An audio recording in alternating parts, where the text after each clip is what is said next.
it's a cool record, but it's like, it's not one to like gloat about by any means, but he delivered a 21-week-old baby and it survived. He's on record the youngest perinatal he's a perinatal and he delivered the youngest baby ever. That baby survived and is a fucking like Alex Holland type maniac. You know that free climber, solo guy? Like, the kid is just Alex Honnold. Bananas. It'd be interesting. I wonder if there's ever been any studies done on, kids that were born like that, either premature or, that experience difficulties maybe for the first year, 2 years of their life, what eventually becomes of them, like what they achieve mentally in life. Are they actually different? It would be, that would be interesting to see. I've never thought about that. He swears by it though, because there's no like concrete data, obviously, because then, the family you're born into, the parenting style, all that stuff. We were talking about it with him. It'd be really hard to get like concrete data on it. Yeah, because so much of that is also environmental years. As well. Yeah. But it would be really interesting to see if there's some sort of correlation. He swears by his 30 years of delivering NICU babies, there's just something different. That's wild. I never thought about that. Yeah. That's pretty cool to see him out ripping though. Turtle. Dude, it's so fun. It's so fun. Does he know that he's... Crazy. Oh, we're not talking about it. No, that's fine. We're recording. That's fine. It don't matter. Does he know he's having a... Yeah. He does? Oh, he's pumped. Is he excited? He's so pumped. Dad, I got to... He thinks he's a full-grown kid, right? I got to show the baby I got to show him how to swim. I got to show the baby how to turn the TV on, because all the little stuff that he knows how to do. I got to show him how to start the four-wheeler. So cool. I'm like, bro, you've got like 8 years before you're going to be showing this baby what to do. He's 4? Yeah. Yeah. Just turned 4 2 weeks All our ago. kids are 4 years apart as well. So it's... I like the age gap. The age gap will be awesome. I go both ways. So like there's times when they're just far enough apart that they're like completely into different things. There's like an age period from like when they're little that it's great because they're still, the big brother can kind of, help the little brother kind of learn and stuff. But there's like an age gap where one gets to be like a teenager and adolescent and the other one's still, a child. And there's like, I'm into this and you're into this. And like, there's kind of this divide that separates, but it's been really, they do come back together. Oh, for sure. Yeah, they do. Yeah. Like I can see it right now with my middle kid and my oldest kid. Like they are kind of, there's this like bond kind of recreating between the two of them. And then like my oldest is 8, he'll be 18 in June, and my youngest is 10. And like, there's kind of a bond there because it's like the big brother and the little brother. The little brother really looks up to the big brother, and like, there's these coaching moments and stuff. It's kind of nice. Awesome. I know that's really cool. I can't wait for that. Yeah, are you going to find out if it's boy or girl? 2 weeks, yeah. Oh, you do? You're going to find out? Mm-hmm. Did you find out? I can't wait, man. We have a couple of our friends right now. They're I think 4 weeks away from delivery, and they're waiting. I can't do that. So like born baby boy or girl? Yeah, I can't. Well, yeah, I couldn't either. I'm not a good enough person to do that. I'm too amped up to figure it out. What about you, Brady? Kids? No, but I got some similar news. My brother, he's having a kid. Oh, really? Wow. Yeah, him and his wife. Good for him. Does he know what it is yet? No. You're going to be an uncle? I'm going to be an uncle. I already told him I'm going to be that fun uncle that they only see very not a funny uncle that the kid only sees very often, but loves to hang out with me more than like anyone else because I'm that the guy that's going to do from cool Vegas shit with him. You're let him shoot Brady. Guns and do fun stuff. But it's kind of difficult for him because I think the kid's going to be born middle October, so it's right around when we're planning on doing some deer hunts together. So he's trying to figure out how he can do that. And didn't you help him plan that a little better? I should have. Yeah, I should. You don't have kids during the fall, man. That's like a big no-no. Yeah. When's yours? Do you know when you're due? Yeah. When? September. No. When? November 11th. Oh man, that's not too bad. My birthday. Yeah. Oh, there you go. That'd be pretty cool. Yeah. Yeah, that's wild. That's why I always told them, I always gave people shit for having kids during hunting season. I'm like, there's like a math equation, right? Like you can, you literally can plan. Yeah. Well, when it's not easy and becomes. But it worked out for you pretty well, right? Like, it worked out. But I'm still having a kid in hunting season. Yeah. And I'm the one that was always giving people shit. But like, man, when it's not going your way, you just kind of take it when you know what I mean? Like, yeah, I say that loosely. I mean, the grand scheme of things, it doesn't matter. But if you can, I swore by planning my marriage, my first kid. But it took a while, man. A long time. I think my dad must have planned that out because both my brothers January and then my other brother's in February and I'm in June. Yeah. great planning on his part. Yeah, That's I've fantastic. probably told this story before, but my sister, my older sister, she's just older than I am, maybe 5 years, I think. But my dad was actually elk hunting when my mom went into labor, and my uncle, they sent him out to find my dad. This was back before cell phones. He just had like a loose idea of where he would be, like where he would be camped. And so he loaded up all his gear, full camo, everything. He went out and ran into my dad and was like, "Hey, by the way, your wife's in labor." But she was already born. My sister was my sister was born by the time my dad Holy got shit. there. So he was out hunting elk with a bow. So That's Cool awesome. story. yeah, happens, I guess, huh? That's awesome. I Yeah. love it. I love that he went hunting when it was that close. Yeah, and I don't love know for a fact like if she was like early or scheduled, but I mean she had to been with it a couple of weeks, I would assume. it. Yeah. Did you get a little talking to later? But yeah, my dad used to take 10 days every fall, and that was like his 10 days. Like he would disappear for 10 days and he would go elk hunting, archery elk hunting. And yeah, he was hunting when my sister was born. Do you think, like back in those days, with no cell phones, no inReaches, there's got to be a deeper level of those 10 days that he had compared to what we, you know what I mean? Yeah, he said that he did that for years and years when I was a kid, and I remember but he said for him, like he had a moment where he had like a wasp nest, and like a bunch of them got in his shirt and they were just like stinging the hell out of him. And he had a moment like, what if I went into anaphylactic shock, or like, what if I had an issue out here, and that was kind of like the point for him where he was like, maybe I need to rein this in and like rethink about my priorities in life. But yeah, back before cell phones and inReaches and all the devices that we've all got, it was definitely a more significant thought you would have had to work through in your head. Yeah, and just that deeper connection of being out there, because even like for us now, we can get away and go on those backcountry hunts, but there's still that level of like that feeling of responsibility because you can stay in touch now, and so it's almost expected, Yeah, what I mean? he was gone. Yeah, and just no worries, no nothing, like truly gone. I mean, when I'm out there, like I'm still sending text to my wife. I'm good. You know, I'm good. Yeah, you can still keep in touch. This happened today. Just keeping in touch, right? You always It's have an not like SOS that- button if you need it. It's not that full separation. I remember back in the day, since we all grew up without cell phones for quite a while, like when I was trapping in Minnesota when I was 10 years old, I was on the lake. By yourself? By myself with a push pole. Because my dad wouldn't let me have a motor on the What's boat a at push first. pole? Just a big 12, 14 foot pole with little like duck feet thing at the end. Push off the bottom. So you can push off the bottom. You mean like a boat? Is that what you're talking about? What are you talking about? Yeah, a little flat bottom John boat. Flat-bottom boat. Flat bottom John boat with the push pole. Okay. So he wouldn't let me have a motor on it first. He's like, you got to learn to navigate waterways without having a motor because you need to learn some skills at first before I want to put a motor on there. Good dad right there. So like I would go out in the morning. He's like, so you have to do it justice. You have to check your traps in the morning and after school. Like you don't want this animal in the trap for longer. So I have to go out there and just navigating the lake by What are you myself. trapping, muskrats? Trapping muskrats and mink. So like doing all that stuff, and it's like I'm 10 years old and I'm on a lake by myself before anything I have to do in the morning. And then as I progress, then I have to get ready for school and all that stuff. But like the life lessons you learn when you're out there and you don't have any means of communication. So any problems you deal with, you have to deal with them yourself, which is freaking cool to think That's about. awesome. Like being out there that young on a lake, trapping muskrats without any communication. Like That's so if we can go awesome. back to that, I would do that in a heartbeat. And that's where I feel guilty with my son. I would love for him to be raised like that, but obviously just in Vegas, it's not really an option. lost art largely. Yeah, I would love to For raise most my people, son I would like that. say. It's so cool. It's awesome. Yeah, I remember when I worked. We're just storytelling now, but we'll get to the heart of the discussion here in a minute. But I remember when I first went to work for the Forest Service, and I was working around like a lot of heavy equipment. Like D10 cats, tractors, harrows, all this stuff, bobcats.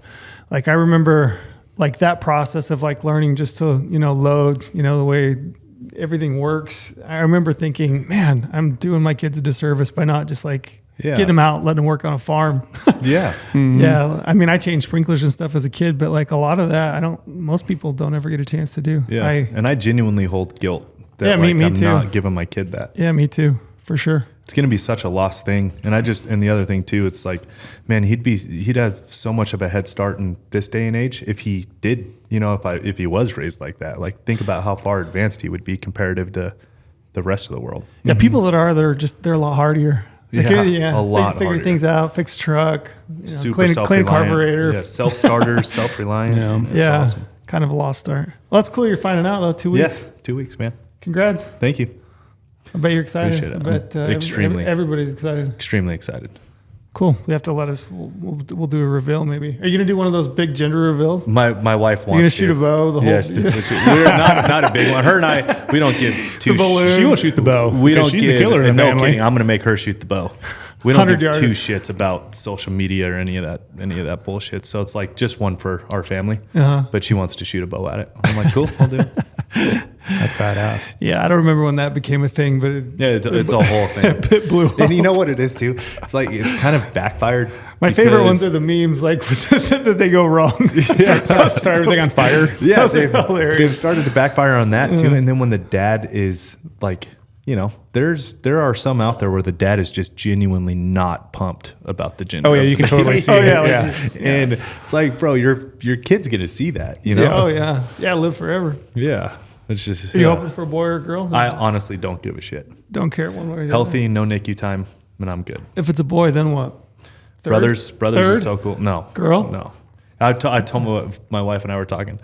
If it comes out healthy, 5 fingers, 5 toes, breathing, everything's good, no NICU time, I am going straight downstairs to the Get a vasectomy. the little room. Yeah, I'm Yeah. getting clipped immediately, same day. Does your wife want a girl?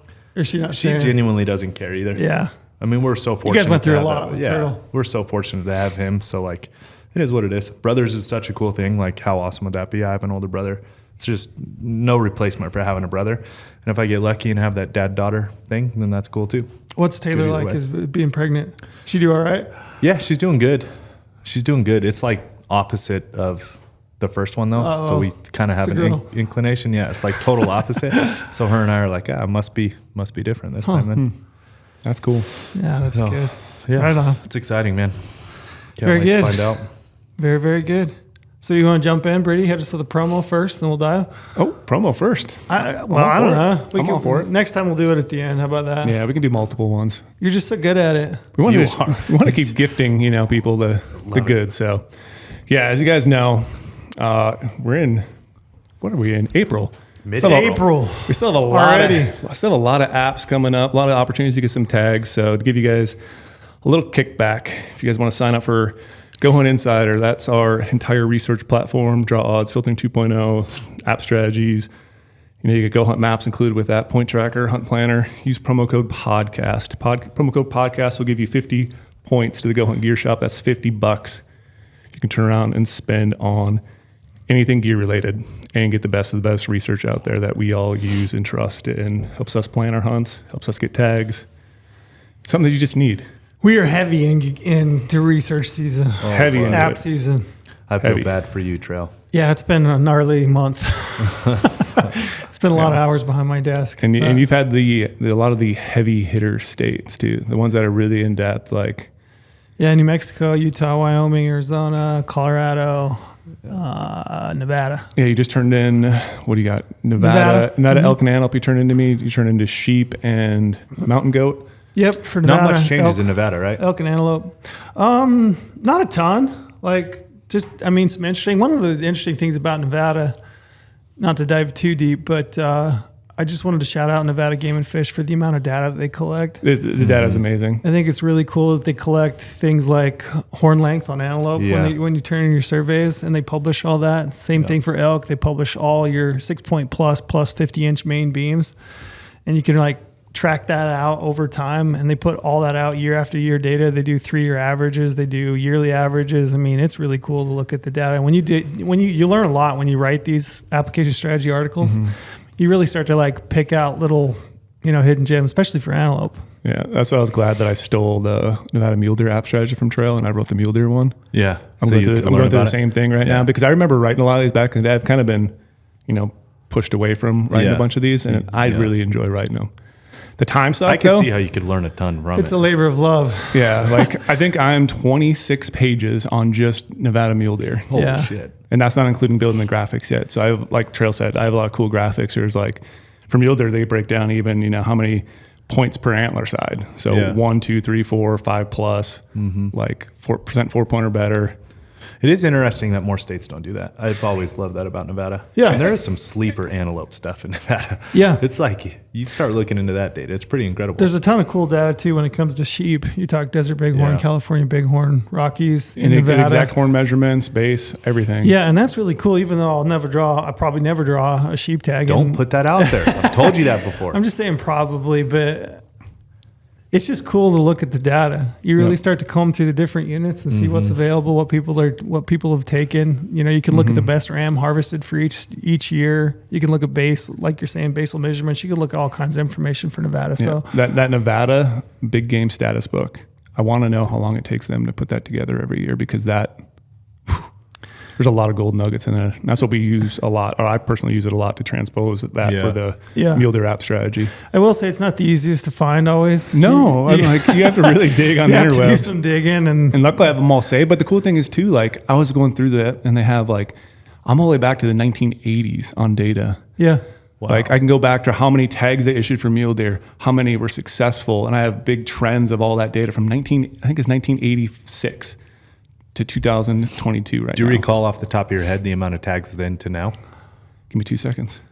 They do a good job though. I will give them that. I mean, I know it's crazy that more states don't do it. yeah, and they cover, buck to doe ratios, they cover tag numbers, they do population estimates, objectives, they do you can look at like your population objectives, your population estimates, built off of modeling, and you can also look at the actual survey data. Yeah. So like when they fly or do a flight, you can actually see how many animals that they counted on the landscape. So here's a crazy number really quick. We don't want to dive into that too much, but we're going to leak out something that I have in the app strategy. So I have the data from 1984 to 2022. Okay. This is statewide mule deer harvest and tag numbers compared on one graph. So here's a big spike right here. We have 1988. They gave out 51,011 mule deer tags, and they harvested 26,784. You have a couple other peaks in there. 2000, they gave 26,000 tags, harvested 12,499. half. But then the one really crazy thing, there's like a little plateau for a while. All of a sudden, between 2011 and 2012, we had a huge jump. So 2011, you had 14,919 tags. Next year, 24,257. Whoa. So they spiked up. Yeah. And since that spike up, both tag numbers have been dropping down and harvest numbers have been dropping down since then. So it's like, what was between 2011 and 2012 that they decided To spike it. And that's what I'm trying to dig into, trying to figure out, but I don't know if I'll be able to pull a lot of that stuff with the time I have to do this. But it was really interesting to look at that, like what caused some of those spikes in the state management or whatever they're doing, and what caused them. And it's never been the same since. Never been the same since. What did they issue? What are they issuing now statewide? 2022 or 2021, they 16,848, and they killed 6,185 mule deer. From 50,000 in the 80s to 6,000. Well, they were over 50% harvest in the 80s, right? On 51,000 tags. Yeah. Isn't that So the math that I just heard? 25,000, harvested. Is that what you said approximately? Yeah, so just Down to about 6,000. Yeah, down to 6 out of how many tags were there? I just pulled off 12,000 you said? Yeah. I guess it kind of stayed the same. Man, But it's crazy. And then like pulling up population numbers, like I was able to find some stuff that's even further. Like I have data for statewide mule deer population from 1978 all the way to 2022. yeah. And they also kick out data, for 2022. You're looking at, the most recent data, just data. from this last harvest season. So Yeah. pretty cool. But yeah, that's what I've been doing. What have you been doing? We've been recording podcasts, hanging out, I heard you going bear hunting. Yeah. Going bear hunting. That's going to be hard to try to get away and try to do, but Hopefully. I was at the office last night till 8:30 p.m. Yeah. That's my guy, Brady. Just like grinding on the stuff. I know Trail was working on this weekend. We were both talking about app strategy stuff. He was grinding on Saturday and he worked on Sunday. Like it's that time Easter of year. Sunday, man. Easter Sunday, yeah. My kids were all out of town, so That's a definition of a grinder right there. I figured I'd do housework and work. Yeah. But you covered a bunch of shelters last week, right? Shelterpalooza? So we were calling it Shelterpalooza. So I went out to the field and basically did a big breakdown of a bunch of the 4-person shelters that we carry in the GOHUNT gear shop. And arguably, I'll say like these are the top tier 4-person shelters that are out in the market. Like these are shelters that I would love to have in my gear kit at all times. That's what we did was four person. 4-person shelters. Yep. How many did you do? So I did 4 of them. Just 4. Okay. Yep. So for summary, I did the Peak Solitude 4-person teepee. Okay. Seacoside Cimarron, Hyperlight Ultimate 4 pyramid tent, and the Argali Ab Soroka 4-person tent. Okay. So a lot of those are actually really new to me, but ones I was very excited to actually get in the I'm field. excited about that Hyperlight one. The Hyperlight is one that I called out in the video that I wanted to personally see that shelter for the longest time. I love what Hyperlight does. I love how they run everything in Dyneema. I just love how it's, minimalist, very simple, very easy. And just was super stoked to try to check that out in the field finally and get a good rundown of it. And Did you like it? loved it. Really? The only thing, again, that I wish is it's super lightweight, but so it is a true like four season shelter, but you don't have a stove jack. Ooh. So I don't know if you can call it a 4-season shelter. I know. Can you? But like I wouldn't. It's like I don't think you could. I don't see wouldn't. it is can. one of those ones where you could go on some, crazy excursions or different hunts, but you're gonna have to bring some extra gear for it. Like you're not gonna have that, comfort factor where you're gonna go in the shelter at night and, crank on a stove. Gotcha. But really ultralight. Zipper system's really unique too. It's got this waterproof zipper that's actually like legit waterproof zipper. So it's one of those shelters that doesn't have that little flap that goes with the zipper. Most of them have that flap and the little Velcro the to water kind of resistant zippers that just have a flap over the top. this one is a solid zipper. Yeah. Seam sealed? Do you know? Dyneema for the most part you don't need to because the way it's all taped. But like where your zippers are sewn in on the inside, any kind, no? Okay. But you're saying it's got some sort of waterproofing. Yep. It's like one of those like, what would I consider it next to? Like a Yeti Panga bag. Yeah. Kind of like this waterproof zipper type of style. It's like something similar to that, but like Fold together, really lightweight. Has that little Nice. rubber flaps that go on each Gotcha. other. No stove jack though. That's interesting. Yeah. Before we dive too deep, I think we wanted to talk about shelters a little more generally. Yeah. And then we'll talk about some individual models. We'll talk about the ones that you looked at. We'll talk about some of my favorites and Lorenzo's favorites. But I think we kind of wanted to start with, we get a lot of questions. I do anyway. You probably do too. You do? I'm not on social, so no. Smart We man. need to change that. We need to get let's get Lorenzo's email out there. Porter so Lorenzo emails. Porter keeps begging me, and I agree to it, and then I'm like, what the hell did I just do? And then I back off. I stopped at TikTok when they were like, "Hey, you need a TikTok account." I was like, I think I'm drawing a hard line. If Porter throws you some beef, just say you are on a social platform. You're on a podcast. Podcast is one of the. That's what I'm saying, right? Like I'll comment through YouTube and all that. Yeah, you comment on YouTube. I jump on That's a social comment through platform as YouTube. well. Yeah. So you're covered. So you got my there we backing. go. I appreciate that. Yeah, but I thought we would run through just some different scenarios. So, like commonly asked questions. Some of the most common questions I get, because a lot of the stuff I hunt is early season. I get asked a lot of questions like, what's your preference for like an early season high country archery mule deer hunt or a muzzleloader hunt versus maybe a late season type of hunt, which you're going on a lot more often than I am, right? So I thought generally we talk about that. I thought we talk about like mobile elk hunting, so like early season archery elk hunting, kind of my preference, versus maybe what some other people like. So I thought we would tackle that first and foremost. Yeah. I wanted to go back to your guys' hunt that you did when you hit that deer in Colorado. Thanks for bringing that up. Do you remember when you hit that deer in Colorado? I do. I vividly remember hitting it and watching it run away with blood everywhere. How big was that buck? What do we think? 207. Yeah, it's big. It's really big. Yeah. What year was that? Do you guys remember? 2015. We had it validated through a. Have your scars healed? Are you still? No, hurting? because that's why I haven't picked up a bow. I haven't brought it up, but that is the timeline. I haven't brought that up, but that is the timeline of him putting the bow down. Gotcha. So that's like your typical high country mule deer hunt, right? Early season archery hunt. Do you guys remember the date? Like time of year? That was when you can still hunt in August. Yeah, it was. Yep. So it was that August, 26th? Yeah, last weekend in something August. like that. Which I would say most of your hunts out west, your archery hunts are going to kick off that middle kind of tail into August and run into September. So you're mostly talking, high altitude. How high? We were up to 11.5, almost 12. 11.5. Yeah. And then when you were on the top of that ridge, you were over 12. Yeah, that was scary. That backside was literally mountain goats. country. Right. And I mean, Wyoming, you're talking G or H, similar type of terrain. You're above timberline. Yep. You know, Utah, if you look at the Wasatch, it's got some of that. The UN is, if you want to, you know, backpack in there and hunt deer. But you're primarily talking like that early season high country archery spot and stock type of hunt. Yep. What did you guys take for shelters, and like what do you typically recommend for people on that type of hunt and why? So back in the day, that was a tarp tent. For you. Yep. So the tarp tent system was a very ultralight. It's basically almost looks like a tarp that's somehow made into a little one-man shelter. So it has a little mesh insert on the bottom, like a little bathtub floor.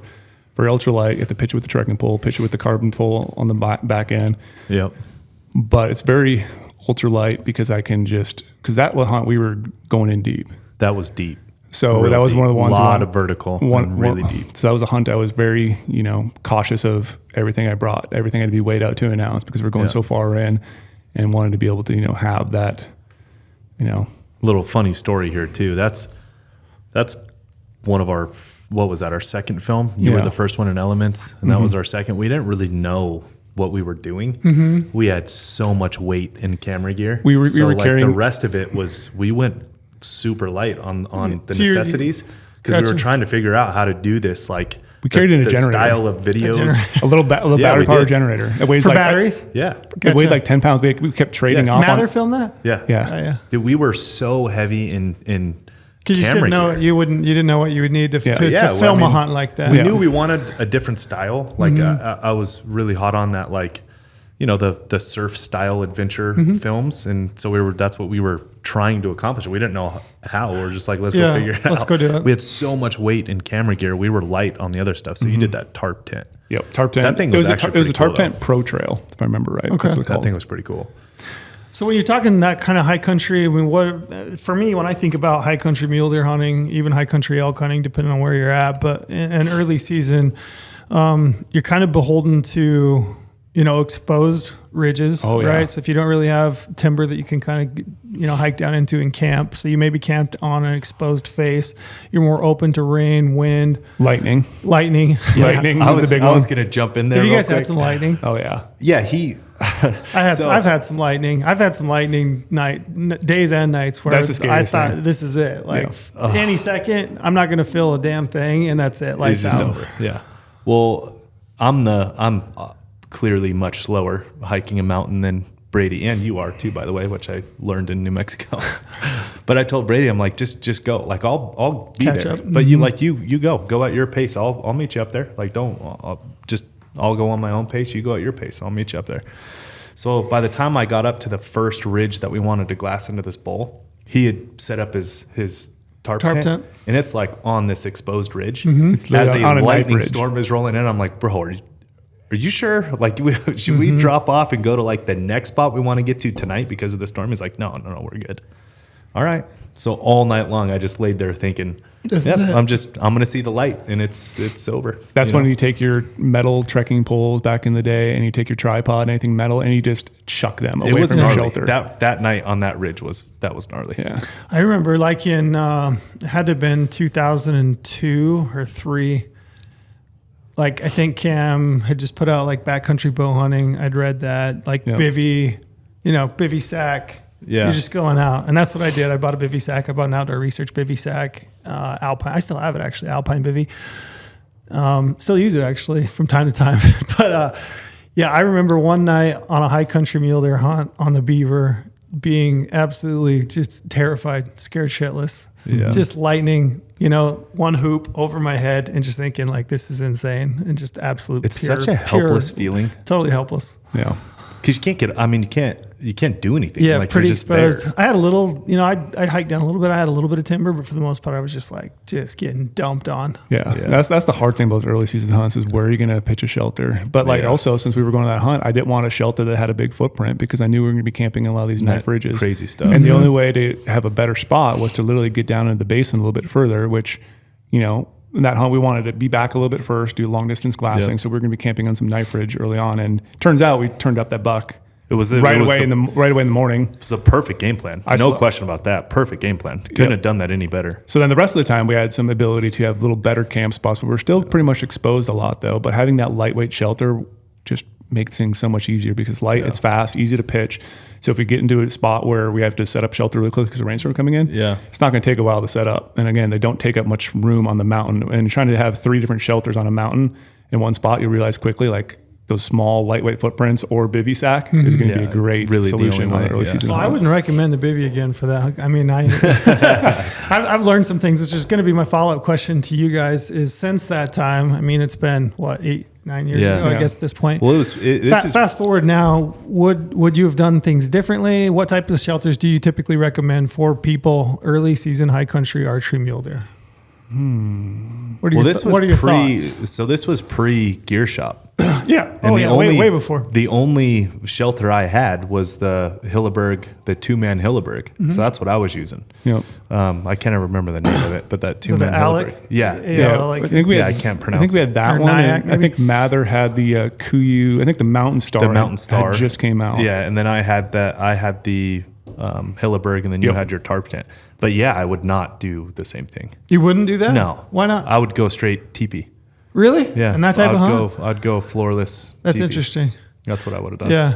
Typically, I've got a Hilleberg Enon, and that's kind of what I've transitioned to for that type of hunt. Like if I'm going to be exposed on a ridge, I want, like you're saying, a small footprint, relatively small. It's a 1-man shelter. It's not got a ton of headroom, but it's got enough that like I can lay in there and ride out, a night or a day if it's just absolutely dumping. And I've got a little bit of headroom. I can read a book if I want to.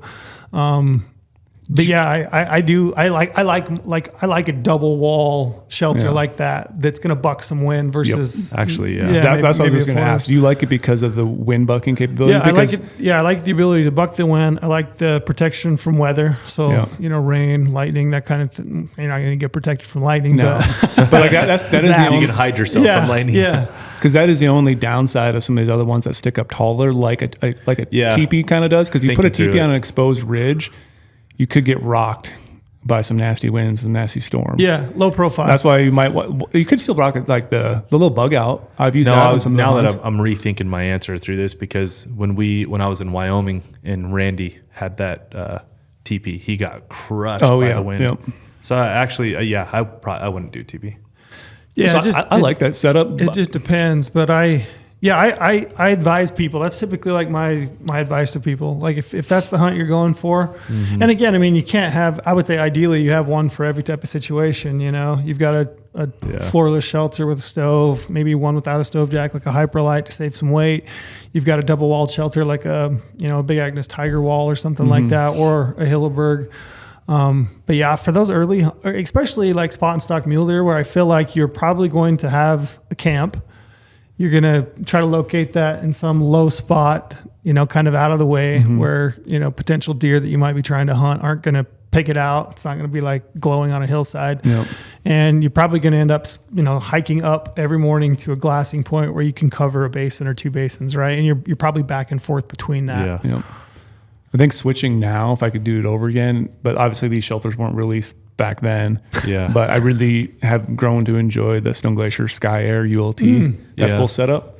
And that's still one of those ones that pitches a little bit tall because you have that trekking pole in the back end.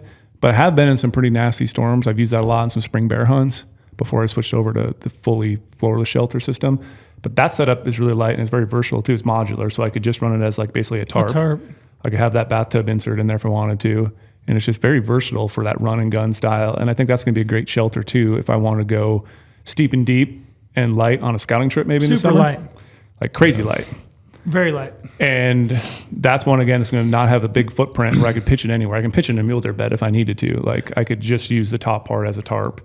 Does it bother that you have to climb in from the one end? It you does. have to scoot your way down in. So that's a funny for a guy story. Like you. Is that shelter long enough for you being 6'5"? Not really. No. No. So the funny story about the going in from the front, you remember on that into thin air hunt where I lost that giant deer. Yeah. That one morning where we had that rainstorm all night. Yeah. And it went through all the whole entire morning. And I got up at like 11 o'clock in the morning. Maybe it was noon. I was going to say the one thing I'm ultra impressed with is how long he could lay in that little tiny tarp. Because there was no point in glassing. There was literally, you couldn't see anything. So I just slept all morning. And because you have to get in from that front side and that the front vestibule is not on that tarp. It's not the vegetable. the vestibule. The front vegetable. Vegetable. Eggplant. It's not. there wasn't really a good way to tie it out, so it kind of flaps in the wind a little bit. And so since it was so windy and raining, and all my gear sitting in front there, and I had my 2 Solomon speed crosses. Yeah. And that vestibule was moving back and forth and getting soaked. And so I hopped out of my shelter. And of course, that's the only place I can put my gear because it's such a minimalist design. I can't put it inside. My shoes had 2 inches of water in them. And They were I literally, soaked. That's on film. You can literally see me crawling out and pouring the water out of my shoes. Because that's the only downside too when you get into those ones you have the front entry. Because if it's downpouring rain and you have to get in your shelter, you have to open that vestibule up. You have to hop inside, and that's the chance for your sleeping bag, a bunch of your gear to get wet. It's really awkward because you have to kind of like go on your knees. You have to twist around. All of a sudden, you're getting a bunch of debris and dirt thrown inside your shelter. Yeah, that's why I like a side entrance. Side entry is the way and to I go. like a vestibule, especially in those early season hunts where you're exposed because you got to have a spot to put your gear. You got to be able to pull your boots in, pull your pack in. So that's where I was talking about bringing the teepee, but the wind and this. I want to retract my answer there, but where I was going is we got crushed with rain on that hunt. Crushed. That's why we lost the deer, is because of a giant rainstorm. Yep. We got rained on every single day, and everything was soaked. Like the vestibule just wasn't big enough. Too much gear. I mean, granted, like I said, we had a lot of camera equipment, so that took priority getting covered. Yeah. But man, it just our gear was soaked, and I can't stand being wet like that. I can't stand when you're getting rained on every day. Yeah, it makes you not want to hunt. And the other downside too of those style shelters, like the Sky Air or the tarp tent, I had no place to put my bow in a covered area. So luckily, I still had a prototype bow sleeve that one of my friends built back in the day, so that could cover my strings. So my strings weren't getting loaded with water. But still, there's a chance if you don't have that and you're going into a situation like that, we have to put your gear outside, your bowstring is going to be loaded every single day, and that's what happened to me. Could impact. I was getting soaked every day. Could impact. I think your that's shot. why I missed that caribou in Alaska the first time. Just putting that out there. Putting it out there. I mean, I don't know. Maybe I just missed. Maybe No, it was definitely the one. I gave it a few yards on the second one. I want to ask you, since you're an archery nut, does that have a potential to really impact a shot? Yeah, it does. I mean, you load your string up. You load your strings up with water because that water's going to absorb in there. Even if your strings are waxed, you're probably going to absorb some water. Yeah, it is interesting though. Like I've been, I got these strings. I know this is a tangent, but Bloodline, which I think, Bloodline, which is a new fiber, right? Which is sick name. Supposedly waterproof. You don't have to wax those strings. That's the set that I've got on that VXR right now. It'd be kind of interesting to see if that holds true. But I would say, it has the potential to slow your air down a little bit. Yeah. I don't know if it'll make you miss caribou, but no, for sure it was the water. But that's what I'm claiming. But yeah, that's the thing you got to think about is like if you're going with some of these lightweight shelters that don't have enough room to keep your gear, well, where are you going to store your gear? And if you're on those high ridge lines and you have to just store it out in the elements, you have to come prepared with the bow sleeve, pack rain cover, where your boot's going to go, where your extra gear going to go. All that has to be really consideration because you have sacrifices when you go with lightweight gear, for sure. But early season high country mule deer, I would say plan on rain because you get those thunder bumpers almost every afternoon. They build up at elevation. You almost always are going to have, not every day, but it's not uncommon by any means to have those thunder bumper rainstorms where you're going to get drenched. So I would say plan on rain. I wanted to ask you guys, we'll go run through maybe some options as far as shelters go that are like within that vein. But I wanted to ask you, what are you guys' thoughts on sharing a tent? So there's two person, there's a lot of 2-man tents. There's 1-man tents. I've had people, buy 2-man tents like, hey, me and a buddy are going to share it and pack it in. I wanted to ask you about that. What do you think? You guys share a tent ever? No. So that's a big no for me, but I have done it before to quote unquote try to save some weight. And that was not fun. Yeah. Like those, when they say they're a 2-man tent, okay, sure. 2 5'5" people can maybe fit in there, not some full grown humans. Yeah. I like my space. I can't do that. The only time I've shared is in the big teepees. Yeah. I've gotten so accustomed to teepees. There's so much space for gear coverage. Yeah, you can spread out. People. You got your own That's spot why my for mind your went gear. immediately there. I love the space. I love it. Yeah. I would say it depends on how good a buddy you are. Yeah, because every day I don't think if it's not my wife, you're not sleeping in my tent. I can't imagine you and I'd have to. We'd have to sleep. Our legs are 69 thick, position because your shoulders would be taking up the whole top half. Man. Because you realize when you know, after a big, long 5-7 day hunt, when you and your buddy get back to your truck and you realize you're sitting in your truck for a little bit, how bad it smells. Like you're going to be having that experience every single night with you and your friend when you're sleeping next to each other. Plus you snore, I snore, you know, you roll over, you move it around. I gotta pee 3 times a night. So I'm getting up, I'm waking my buddy up if I did that. So that's, I mean, I would say benefits of it, obviously you're going to save some weight. You can split the, you know, the inner mesh part, the canopy and the poles and the stakes between 2 people and save some weight. But for me, I gotta have my own space. Just throw a 2.5 pound weight extra in your gym sessions. Just 2.5 pounds. Get ready for carrying your own shelter. Yeah, or lose 2 pounds. Lose 2 pounds. It's worth it. Have your own space, man. Own space. Yeah, you got to go own space. And you got to take care of your own gear. It's like it's a whole thing. Like that's your place, man. Yes, I mean that's typically the advice I give to people. I tend to lean, especially towards like early season high country mule deer, where you're going to be exposed. You know, think about first and foremost elements, rain, wind, and that's why I personally like a double wall, like a traditional style tent with a rain canopy and some space, a vestibule off the front. Do you have any? I would say I'll run through some of my options. I'll let you think about it. Yeah. You do more of these now than I do. I've kind of switched over. Yeah, so I would say kind of my go-to for a long time has been the Hilleberg Enon, which is it's not the hardiest. It's not like the Atco, I think, which is the next step up as far as materials and poles go. It's not quite as durable. It's not as lightweight, so it's not going to be as lightweight as some of your other options, especially like a floorless tarp or a tent. So you're going to pack a little bit of extra weight, but like I said, I like the weather protection. A few others, and this is just like general advice I tell people, is like Hilleberg's an awesome tent, but you're going to pay a premium price for it. Yep. Like you're going to have it for a really long time. It's a Swarovski. It's a Swarovski. Exactly. You're going to have it forever. I think I've had that one for, 8 years, maybe 9 years. Keeps going strong, super durable tent. So, I mean, to me, it makes sense to pay for it. Super easy to set up. One pole. You got 2 stakes at the end to kind of pull that thing out. So it's really easy. And I would say that's one consideration to think about is ease of setup, like you're saying, because you might have to set that thing up in just an absolute downpour. So ease of setup. I like the single pole on that. There's a couple other options. And I tell people all the time, like, how much are you going to use the thing? You know what I mean? Like if you can't justify, if you're going to, maybe camp in it for 5 days a year, maybe you don't need a Hilleberg. Yeah. I don't know. It depends. But there's a couple others that I really like. One of them I was super impressed with. I think a few years ago we set a bunch of tents up and had a chance to play with some of them. But one of them is the Big Agnes Tiger Wall. And they have the UL2. That tent is super lightweight, did really well in the wind. I actually really like that tent. You got 2 vestibules off of both sides, so you got plenty of gear storage. Like that. It's big enough you could sleep 2 people in the 2-person, but it's a palace for 1. You can set up, read in it. The new, I haven't had a chance to play with it, but the new Stone Glacier. So everything that those guys, I think it's Solo. Yeah, I think that's right. Yeah, let me look. I got to get it right. But that one I think is a really interesting option. Again, double wall, tons of protection. So you're really leaning on this double wall thing here. Yeah, I like it. Just for condensation, I like having the rain fly. The other cool thing about a lot of those double wall tents, like a Tiger Wall, for example, is that you can pitch that in a bunch of different varieties. You can use just the rain shelter and a footprint and the poles if you wanted to, or you can pitch it traditionally with like the mesh insert and all that. The other thing I haven't really noted is bugs. Yeah. So I've had some early season archery deer hunts where I've just been eaten alive by mosquitoes. Oh, yes. Just hammered. Yeah. So that's another reason why I like a mesh inner insert part of a tent for those early season hunts, just for bugs. But those are kind of the 3 I'm looking at that I'd recommend. Like I said, my go-to has been that Enon for a long time. Yeah, I've used the Skyscraper quite a bit.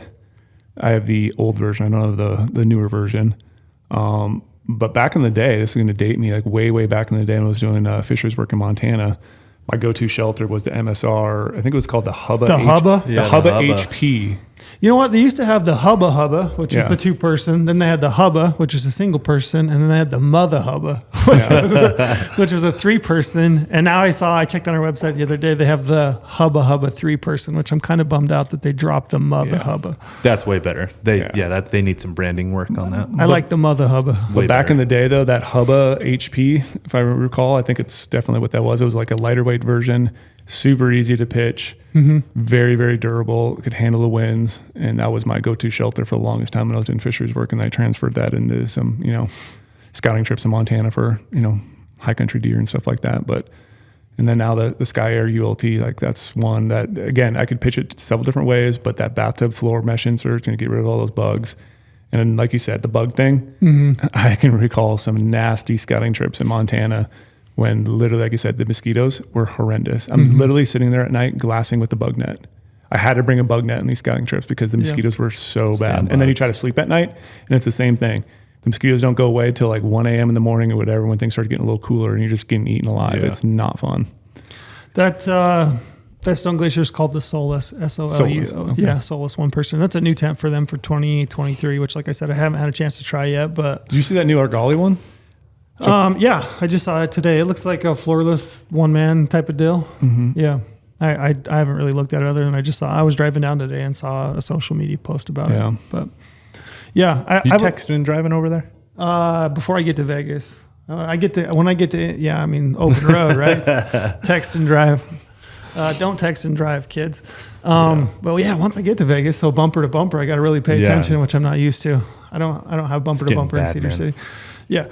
Those are kind of three I really like. Any others jump out to you? Or you good with that? I'm good with that because once I have a tried and true system, I don't really jump around a lot in the shelter game. Like I do have a lot of shelters now because I've been at this a long time and my system kind of does work. Like I know what I'm going to have for early season. I know a mid season. I know a late season. Yep. Yeah. And I think those ones I mentioned are just very versatile. And if you're just going to buy one, obviously consider, cost and weight and, your size of your body and all the features that you are looking for in a shelter, or get something that's maybe modular that you could have different setups for. Like you could just have the rain fly. You could just have the mesh insert. It's going to be nice out and not put the rain fly on top to let yourself breathe a little bit more. But yeah, those considerations. That early, I will pack a little bit of extra weight just for some added weather protection, a little more comfort, if I got to ride it out. I'm going to use you too for a real life scenario here instead of going in my past archives.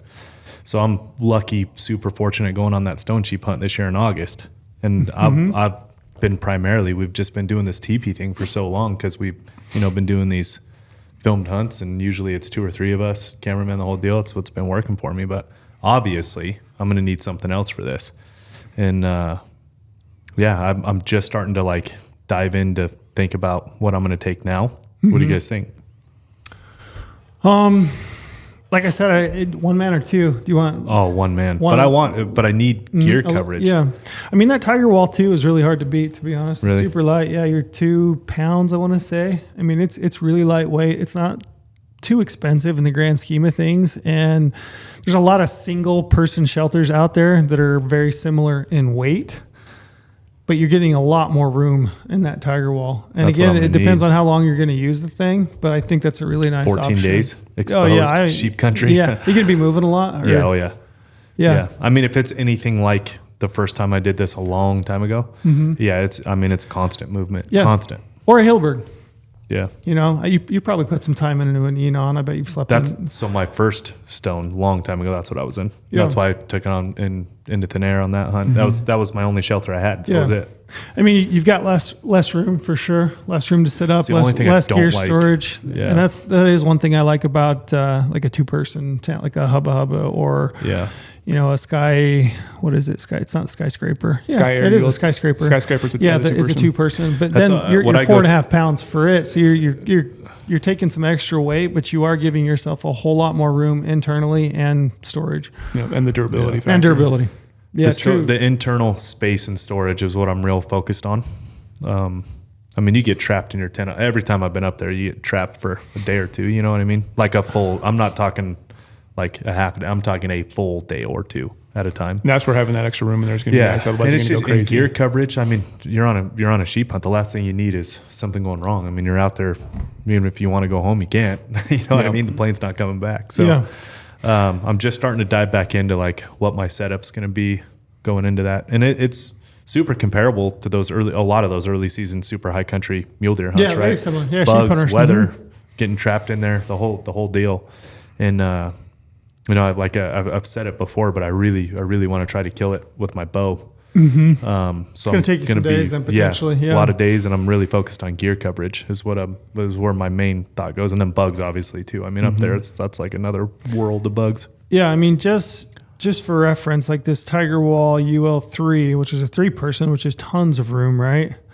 Spec wise, Trail weight, 2 pounds, 10 ounces. So yeah. you go, steaks and whatnot, you're 3 pounds. So it's still lighter.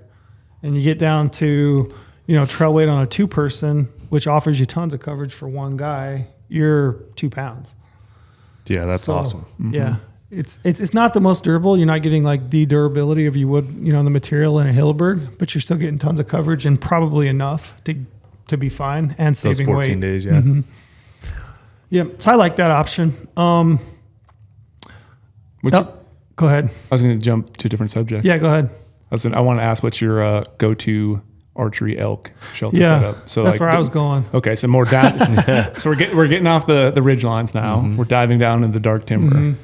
What are you taking on an elk hunt? Archery elk hunt.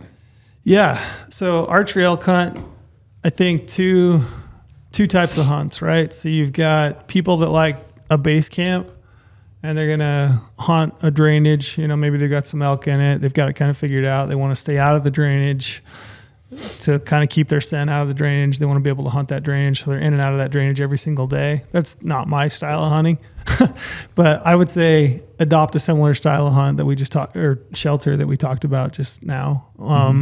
I think where you're a little bit more timbered up, you got a little bit more coverage. That is an opportunity where you could use a floorless shelter, in my opinion. Mm-hmm. So something like a Cimarron, which would be nice if you got you and a buddy. You can pitch that thing. You can use a ground cloth, like a footprint.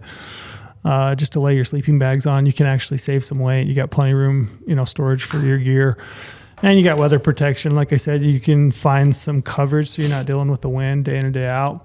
But like my style of hunting, I really like, and I mean, people debate me on this, and that's fine. Everybody hunts a little bit differently. My style of hunting for archery elk is I like to be on the move. And I like to get up every day. I throw everything in my backpack. So I'm packing around 50 pounds. So you're breaking down your shelter. Yeah, I'm pulling down my shelter. Everything goes back in my backpack, my full backpack on my back, and I'm hunting elk for the day. And then wherever I end up that night, I'm just throwing it out and, making camp and do it again all the next day.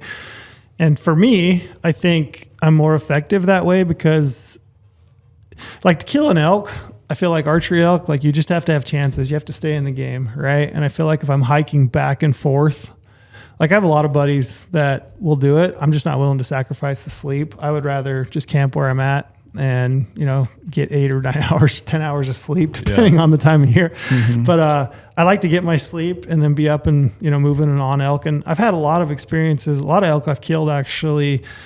I've picked up like right first thing in the morning. And I know if I was hiking back and forth between a base camp, I wouldn't have had that opportunity. I wouldn't have been in the game. And you might bump them too when you're moving around that in the dark. And bump them. Yeah.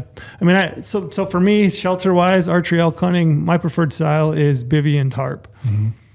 And that's kind of what I like. And I've been using, like I said, I've used the Outdoor Research, I think you use the helium. Yep, that's what I was. The helium is a bivvy. It's Pertex. It's the lightest option that they make. Super lightweight, offers you enough weather protection. In my opinion, it's not as breathable. It's not quite as breathable. Did you get any condensation in that when you used it? I was good. Depends on the time of year. Do you want to explain the bivvy, how it kind of works for people who might not know? Yeah, so it's just essentially, I mean, if you think about a sleeping bag, it's essentially just a shell that goes over the top of your sleeping bag that's made of like a waterproof material. So it's typically either Gore-Tex. Outdoor Research is using a new layer called Ascent, which is a lighter weight, kind of a more breathable, waterproof material, and then Pertex, which is kind of your other one that you hear often. But it's essentially you just slide your sleeping bag, your sleeping pad inside. Both sleeping bag and pad. Yeah, bag and pad inside this bivvy sack. And then some of them have a hoop, like a small hoop that goes up and over your head just to give you a little bit of protection if you wanted to close that thing and zip it up. I'm giggling because I'm thinking about our camera guy who just won't sleep head out. Like for some reason that just freaks him out to like have his head outside of a bivvy sack. So the bear's going to get you then. Yeah, because the bear's going to eat your face. The bivvy protects you, right? Protects you. Yeah, it's going to eat your face, I guess, apparently. But Yeah, I've just like complete, total starry night, not a cloud in the sky. Look over at him and he's got that thing zipped completely shut up and over his head, which I don't like that. Typically, I like to sleep with my head out, so I just leave that thing open at the top. I don't ever, in fact, I very rarely even carry the hoop. And then I carry a tarp as a backup, and I only pitch the tarp if I feel like I'm going to have bad weather. What size tarp do you usually go with for that setup? Typically like an 8x10. And you're pitching that like a standard way, like line down the middle? Closed A-frame is my preference. So I stake the four corners. I'll run a pole, usually just a stick, and then usually I have one trekking pole, and I'll put that at the top, like the A-frame part of it, so I can get in and out of it. And then just a pole in the middle to like give me a little bit of extra room in the middle. And like I said, I only ever pitch that if I feel like I'm going to have bad weather. If it looks like good weather, starry night, like head out, just throw the sack out. The nice thing I like about this type of hunting is that it's just so quick. Yep.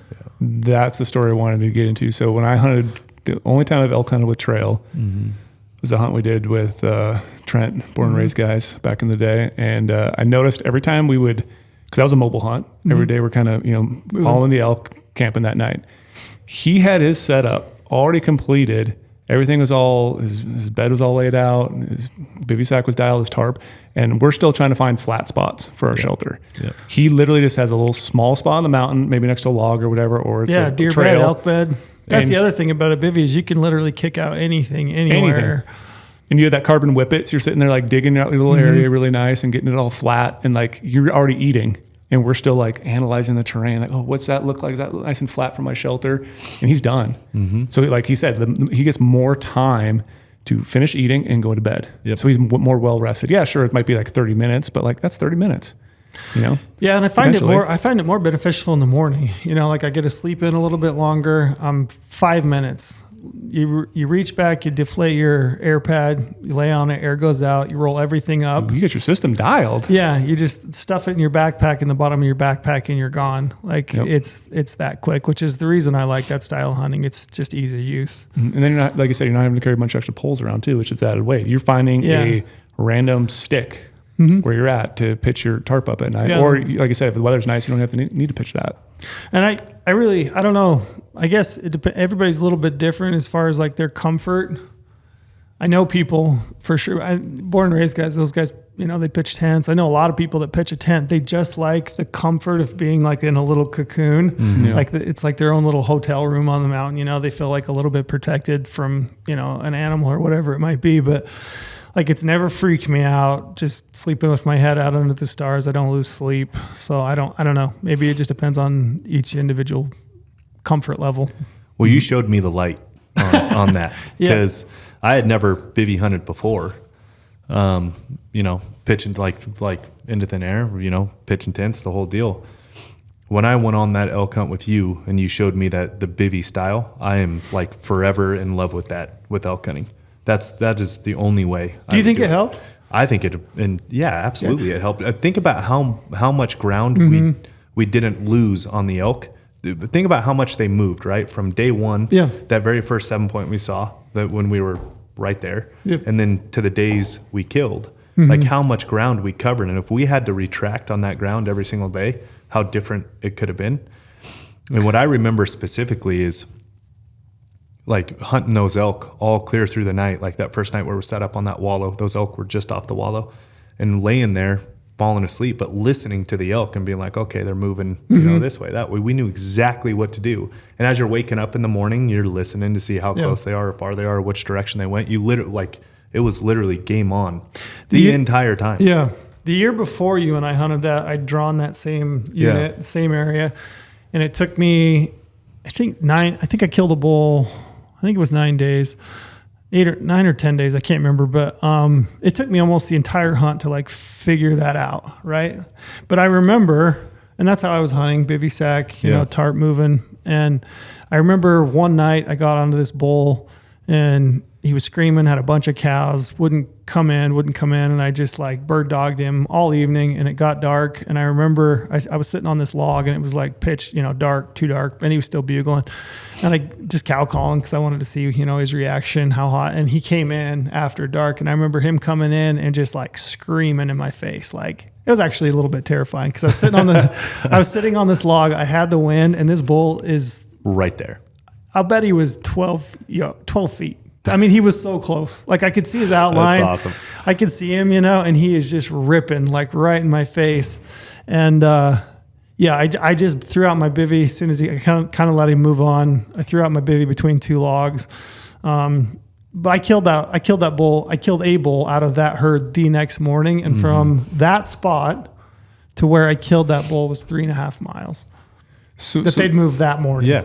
So that, like, I don't want to get into too much of a tangent here, but what would be a consideration? Like, you're talking about basically sleeping with the elk. Mm-hmm. Yeah. Is there a concern of getting too close, or do you have like some sort of system you use to, okay, I know the elk are here, they're at night. Like, how do you determine where you drop in camp there? I mean, all about wind, right? Yeah. So like, you always got to, wind is the ultimate thing when you're hunting elk or any animal for that matter, right? You got to pay attention to the wind. So I've had to drop down a little bit, like into, a drainage, get the wind right. Just play the wind, and just kind of keep in mind where they're at. I don't try to go too far. I just try to make sure that I get the prevailing wind, a little bit of a buffer zone. A little bit of a buffer zone. That first night on that wallow, when they didn't quite come in, we just saw the legs of that one bull kind of tapered off around that wallow. Yep. We just dropped off that ridge right there and slept that night. So we dropped off to pull back a little bit to get the wind to go down that little canyon we dropped into. So I remember that specifically. And then the other thing too is the day I would not have killed my bull. So you asked, like, do I think it helped? You would. I wouldn't have killed my bull if we weren't bivvy style, because when you killed your bull, we processed your bull, hung out right there. And we followed the herd. We literally slept. We literally followed the same path that herd had taken after I'd killed my bull. And the bull that I shot was a satellite bull. Yeah. The main herd bull. We just kept following. Just followed them. Yeah, down that evening, that afternoon, camped that night, and then the next morning we just followed them down the ridge. We didn't have to haul meat and things back to camp. We just okay, cool, it's butchered. Like, let's peel off and go after the herd now. And then I remember sleeping in an elk bed between those two logs that night. That was one of the best nights of sleep I ever had. And then that morning we woke up, popped right up on top of the ridge, and then there was the herd right there. Yeah. I mean, it literally, yes, it helped. Absolutely, it helped. Because I'm just thinking all the energy expenditure that you guys are saving when you're doing that style. Like you said, you're working in a herd all day. All of a sudden you get way back there. Maybe your camp's now 3 miles away. Yeah. And you're like, shoot, well, we left our camp back there, and now we're already over here 3 miles away. Now we have to go back in the dark. Yeah. To go back to camp, wasted energy. We talked to a guy. Do you remember that guy? Absolutely. And you told me, you said that his problem is he's going back to camp every night. And I'm like, yeah, since you've shown me this, like there's no other way to do this. Like, that was one of the first things that guy told me. He's like, I can't stay in him. He's like, and a lot of people, whether you like it or not, they're a little bit afraid of the dark. Yeah, because you have to hike long distances in the morning. They don't want to hike 3 miles or 4 miles back to camp in the dark. Yeah. And because they don't want to do that, they'll leave an hour before dark when it's like prime time to get back to their camp. So they're not hiking, that 3 miles in the, pitch black trying to navigate it. And I think you miss out. You miss out on like that golden, 45 minutes. And just the energy expenditure. I mean, it's not walking a paved road. I mean, this is like you're walking 3 miles in the shit to now get on the elk and go chase elk. Like when we were waking up, it was right there. Because I feel like this is a big gold nugget here. Like, this all makes sense if you really break it down and think about it. I mean, you're in elk longer. Yeah. You're in the animals, energy expenditure you're saving, more time you can sleep. There's probably, you can find water really easy because you're walking around, you're marking all these water sources, so you're going to have water right where you're camping. Like I've said before too, it's unfair that you guys and some of these guys we have in here, we just get to talk every single day. So it's kind of like you're an expert just by conversation. And that's what you and I were talking. You're like, no, here's get this bivvy, do this, here's how it's going to work. So I was super comfortable going into it because I knew what to expect. And I loved sleeping with my head out. I love sitting there me too. looking I at the stars, listening to it. I great. absolutely loved it. Fell in love with it. Like that is the go-to for me now if I were to ever do it again. No question. Is there a time of year that switches? Is that just you use baby sack through the early part of September, mid? What about if it gets towards that late part of September, maybe that early October? elk hunt We were style, would you mid-September, right? rotate that setup or continue it? I think once you start to, like I took the same system to Montana on a hunt that was like early October, and we got dumped on. We got like, I don't know, 6-8 inches of snow, and it sucked. I could see that sucking. It totally sucked, you know? So I would say once you started to get, and it can happen. I mean, you can have a September snowstorm. I've had that. I mean, I remember hunting elk one time in Wyoming with a bow. It was the last week of September, and we had single digits, and we had 5 or 6 inches of snow, and it sucked. Yeah. You know, so I would say early season. You're talking like early September through, you know, mid-September, even the end of September, and just kind of pay attention to the weather. You know, it's definitely more beneficial when the weather's better. Would this be a situation, maybe if you're, you know, the weather could be iffy, you're traveling a long distance, would you ever bring 2 shelters on a hunt? And let's say halfway Leave through one the in hunt, the truck? Yeah, leave one in the trucks. Situation changes when you have to go back, maybe relocating areas or resupply gear. You would have 2 shelters with you? Yeah, I almost always have an extra shelter in my truck just in case. I always bring an extra sleeping bag even just because I don't want to unpack my backpack when I get to the trailhead. That's what I was hoping we'd dive into. Yeah. I mean, I pull up to the trailhead. Let's say it's, you know, dark and I don't want to pack in that night. I don't want to unpack my backpack. I want to get up and go in the morning. So I'll just throw out my sleeping bag and an extra shelter. So I always have an extra shelter, extra sleeping bag, extra pad. I mean, I always have an extra pad in my truck because you get, you know, a hole in them or something like that. And you know, you don't want to be on a 10-day hunt without a sleeping pad. So I always have extras in my truck. Yeah, because I'm sure you're very similar to how you pack a backpack to how I pack a backpack. All my sleeping bag, my shelter is at the bottom of my backpack. Yeah. So you get there late at night, everything's already dialed. Now you're going to take all that stuff out and pitch next to your truck. Well, now in the morning you have to wake up even earlier. That shelter that you now took out could have condensation all over it. Could have rained on it. Yeah. So now that shelter's heavier because now you have to pack it all in there wet to then go out and hunt. Where if you had another extra shelter, there's a tarp to pitch out, another sleeping bag at your truck. Trail is the most organized person I have ever hunted with. Have you seen his truck? Dude, you should see it now. It's dialed. We pull, the first night we get up in there that first night of that hunt, and it is an absolute fucking garage sale of gear. It's a yard sale everywhere. Basically the GOHUNT gear shop's in run out of his truck. And I'm like, dude, nothing's in bags. Everything's just loose and out there. But I'm kind of giving him shit. Well, next thing I know, we wake up in the morning. He's ready to go 5 minutes before me. How did you do? I have to get up early. I don't use like a lot of organization bags. I have like a kill kit, and then I've got a loose bag with, you know, just stuff that I need. Possibles pouch, I guess they call it, right? So I have those 2, and then food. I put my food, you know, day by day packed in a gallon Ziploc, but I don't put those all in like one bag. They're loose. Those are all loose. They're loose. Any extra clothing or anything like that I have, I don't really carry stuff sacks for those or anything. Game bags, I usually just tuck like in a, you know, loose spot, and it just allows me to stuff everything in my backpack. Yeah, our systems are the same. Like I've read some of the YouTube comments, and I get poked fun a lot. Like, oh, when you talk about your backpack packing videos, all you're doing is stuffing things here and stuffing things there. And it's like, yeah, I'm filling all these air pockets with extra clothes. Yeah. They're not going in dry sacks because then that's a big pocket. Then there's gonna be another dry sack next to it with air pockets. And then my backpack ends up getting bigger. Where if I can just shove everything in there, like you're saying, it works. For whatever reason, mentally, I like the bag organization. I don't know. It's like just where my mind goes. And the joke ended up being on me because I'm giving him shit for the yard sale. I'm like, bro, this is really. I know yours is nice. You've got everything in nice little compartments. And that's just where my mind. All your food was in one bag. Yeah, that's just where my mind goes. I like pulling a bag out and knowing what it is and setting it down. It's just. But honestly, like I lose time comparative. I lost time to him every morning getting all my shit situated when he would just stuff in. Yeah. I have places in my backpack that I put everything the exact same time every day. Like I have a pocket for my headlamp. I know that my headlamp goes in that pocket. And it's just habit over time. You know, I've got a hip belt pouch. I know exactly what goes in that. So that's kind of how I tackle it. I did one thing that popped up, like as I was thinking about our hunt in New Mexico that we did, is camping, sleeping in burned areas. It's a good consideration here. Scary. What do you guys do? I look at those trees and I look at which ones might fall, and I'm very cautious of where I'm pitching my shelter because that wind picks up and you're in a burn. It could be a scary situation. Yeah, scary. Yeah. Like you have to really watch out where you pitch your shelter in a burn. Yeah. Totally off topic, and I'm sorry for this, but the same thing. Did you guys see the Masters, the 3 trees? Oh yeah, I watched that. Dude, holy shit. big Come- Georgia fell pines down. down there in Come Augusta. During play, patrons, everybody, 3 of them. Thank God nobody. I mean, it was Yeah. like close though. This But that's la- it. It's sleeping in a Yeah. burn, man. That's no joke.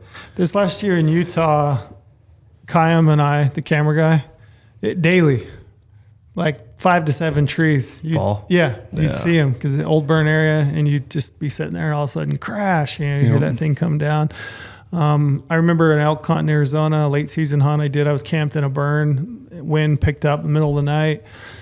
And, 3 a.m, I had probably a 60-foot Doug fir come down within 45 yards of me and like shake the ground, got up. I packed everything up to the top of the ridge and Got out of there. in the middle of the night. But typically what I try to do, like you're saying, you try to evaluate the trees, analyze them, look at them to see how much lean they might have, which direction they might go. But one thing I try to do, it's the reason I like a bivy sack, is that you don't, like a traditional tent or even a tarp, when you pitch it, you've got a pretty good, footprint, right? You have to have like a certain width and length of a spot that you can put it.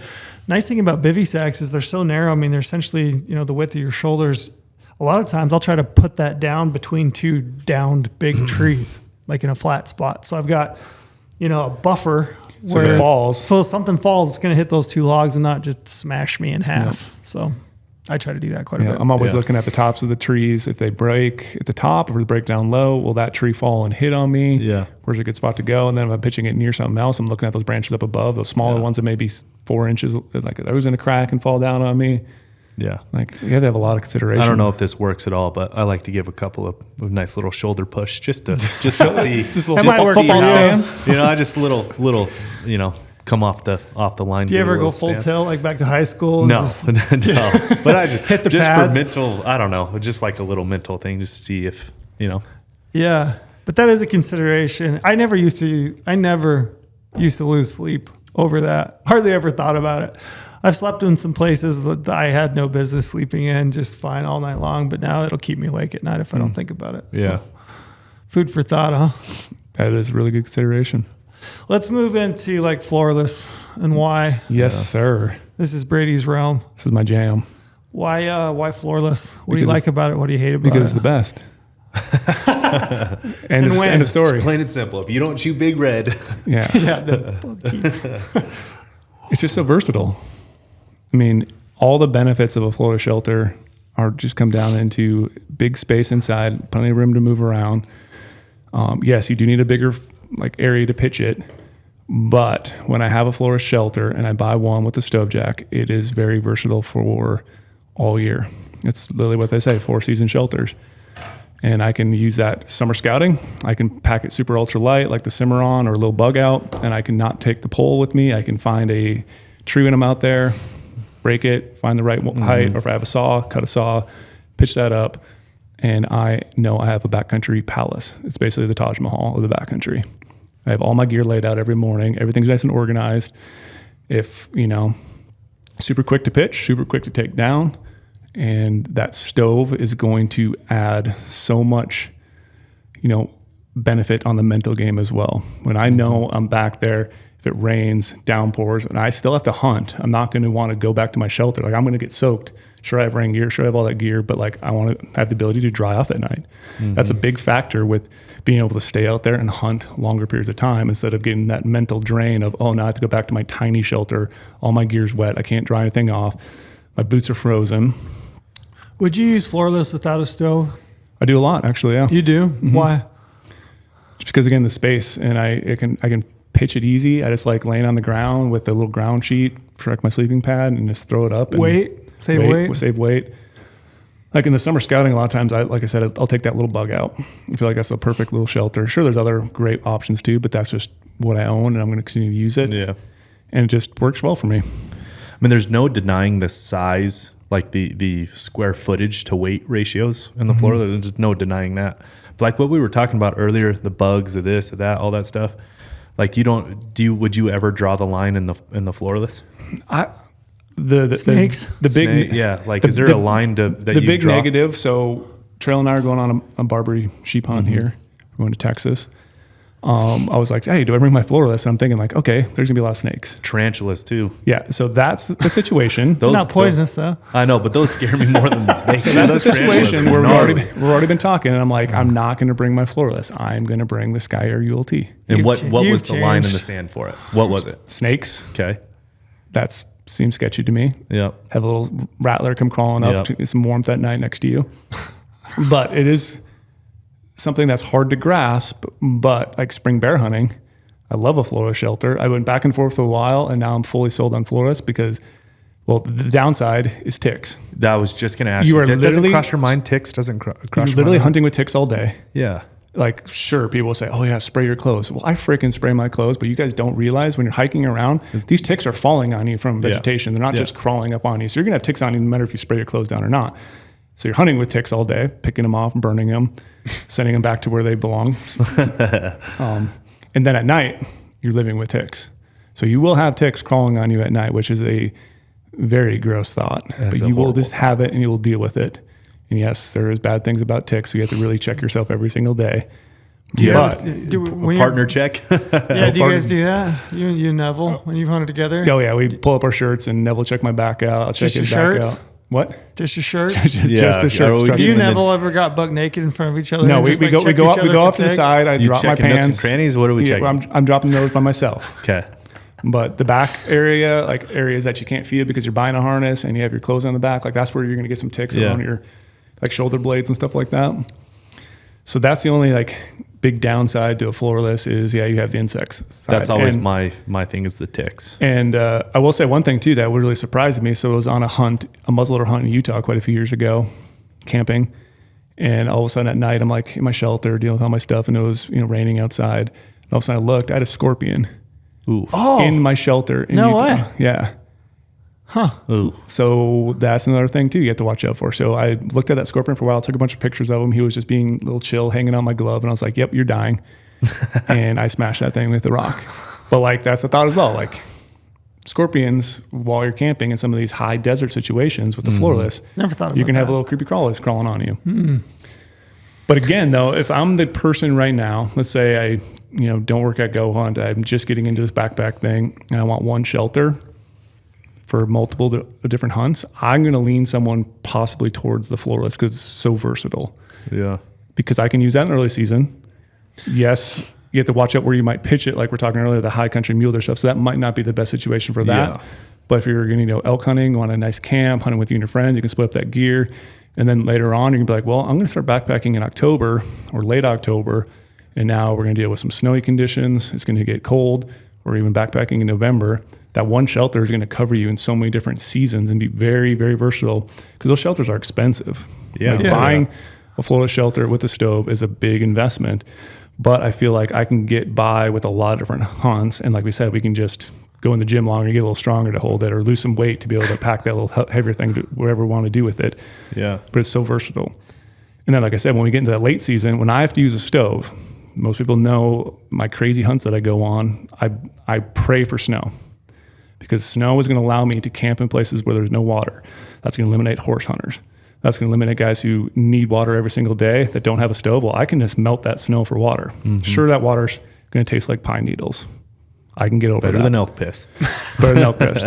But I can camp in places other people can't potentially camp. Or if they have horses, they can't be on that ridge for very long because they're going to have to ride down lower, Yeah. water their horses, feed their horses, where I'm well rested. I don't have to wake up early every day. I can camp right on a ridge, wake up in the morning and glass. I could open my shelter, glass from my shelter if I wanted to, if the weather's really nasty. And having that stove there, I can dry everything off, melt the water, save fuel in my fuel canister, but not having to melt the snow in my fuel canister. Have that mental break of everything's dry. I'm super comfortable. It's Africa hot. You know, I use the term Africa hot all the time on those hunts. It's Africa hot. You can literally get down to It's a funny t-shirt. every time he says it. It is, too. Yeah, he's never Just not. to hear Brady Yeah, say, he's- man, whenever it was he's- Africa hot. Whenever he said it, it hits every time. Yeah. It's a ringer. The only downside is with some of these lightweight shelters is they don't hold heat for very long. So you do have to do your justice every night. You have to do your chores. Yeah. You have to plan out, okay, my water situation. You have to take care of that. Next, I have to cut a bunch of wood. Well, it snowed 8 inches while I was hunting. All the wood's wet. All right, now I have to realize, okay, where do I get dry wood? You have to have that woodsmanship to know, okay, go underneath the tree. The tree's all protected. I'm going to grab all these little small sticks, start really small, work your way up, cut some stuff, bring it in your shelter, have all those sticks start drying out that night while you're in there. For the next day, you're golden. So make sure you grab a ton of wood the first night, let all that stuff dry off. Yeah. Allows me to hunt in places. It is crazy. versatile. There's no question about it. It is so versatile. And that the space for me, I've grown to love the space. Yep. Those are the tangibles that people don't really think about is space. Just the Space ability. thing's nice. I mean, if you talk about the Seek Outside Cimarron at 6'10" in the middle, you can stand up and get dressed in the morning, it's which so is kind of nice. I mean, the same thing on some of, any shelter, whether you're talking double wall or floorless, the ability to, sit up, get dressed, read a book, move around a little bit, It's so nice. I can wake up in the morning and have a cup of coffee, and I can have another cup of coffee by just if that fire's going. I can just set my cup on there. It'll start keeping it warm while I'm doing other stuff. Yeah. But the one downside to a floorless system on a late season hunt with a stove is you might not want to go out in the elements because it's so nice and warm in your shelter. So you're like, oh yeah, should we wake up this early and go out, or should we wait another 45 minutes? Now it's light out and you're not getting your on a camping spot. trip. You're on a camping trip at that point. Glamping trip. Glamping. So that's something to consider as well. You could be forced to stay in there longer. Yeah. But let me just get a little warmer before we go out there. it's so versatile. But then you're can see also myself doing having to that deal for with, sure. because I've done that. it's a single wall shelter, so you will have condensation to deal with all the time, and that's something that's very hard to mitigate. A lot of these shelters have different ways you can pitch them. You can pitch it up a little bit to let more draft underneath there, but if it's raining and snowing, you want to pitch that lower, and I bank all those sidewalls in with snow to prevent all that snow from coming in. And so then, after a long time at night, when you shut off your stove, you're breathing in the air, all your breath is going to freeze on the outside, that condensation is going to build up. So in the morning when you wake up, you hit the sidewall, you have ice falling on you. Or if your shelter's too small and you're a 7-foot dude, your sleeping Brady bag is Miller. going to be bag's going to be hitting one side, your foot's going to be sitting the other side, so you're going to wake up with your sleeping bag soaked. Yeah. But again, you have that stove, you can dry it off. So you will have to realize So how do you deal with it? crank up that stove, try to keep everything away from the sidewalls, or you can also carry a little ShamWow towel in the backcountry. Do you ever do that? I have done it before on the scouting trips. I usually don't take that in late season because I just have the stove there and I have all my clothes. But early season, I can just wipe it down, get rid of all that condensation. Watch out where you pitch it. Don't pitch it next to a little pond or something like that, because then that's going to add more moisture in the air and you probably have more condensation. But just try to draft it, pick up some of those sides, and maybe not crack the door all the way down. Just let some airflow in there to try to mitigate condensation as best you can. Because like I said, it'll be dripping on you. But while you're in there at night, you'll have drips coming down. What's that 8-person Seek? What's that one called? The 8-man 8 TP. man. Yeah, it's just called the 8-man TP. Yep. So that's what I brought on my brother's high country Colorado hunt. And it was just a recipe for terrible condensation just overall. Super hot the day before. Massive temperature swings. Huge A lot of temperature moisture in swing. the air. And then a crazy torrential downpour. Yep. And we had 4 guys in it. It was me, Blake, Heat Jr., and Clay. And talk about condensation. Holy shit. That's when it sucks. Condensation's We hard woke thing. up that morning. I didn't bring a stove because the temperatures were, it was 1st of September. I mean, it was nice out. Yeah. Temperature wasn't an issue, but just the perfect recipe for condensation. Dude, we were soaked. We were it'll rain. absolutely soaked. It'll rain inside your tent. It was raining, literally dripping as we're trying to sleep, raining inside the tent. That's I'm why like, this early is season I fucking like a crazy. double wall tent, because you've got that dead airspace between the mesh and then the rain fly, and you get any condensation kind of builds up. I mean, you don't really typically have a lot of condensations issues with a double wall tent versus a single wall tent. That's why I typically tell people, floorless, sure, without a stove, maybe depending on the time of year. But for me, the real advantages of a floorless shelter is the stove. Yep, that's where it to comes in. use in I should've conjunction brought with a the stove. stove. Because It once you would've got a been a lot stove nicer. in it, you can warm that thing up. I mean, I have an antelope hunt. I took the Red Cliff on an antelope hunt. Same thing. You get these afternoon downpours. All the ground would be wet. Next morning, sun would come out and it'd be 90 degrees, and it would it was raining inside, and it wasn't really an issue of if you bumped up against it, you were wet, but it was actually dripping, raining on your sleeping bags. That's how it was for us. And that sucked.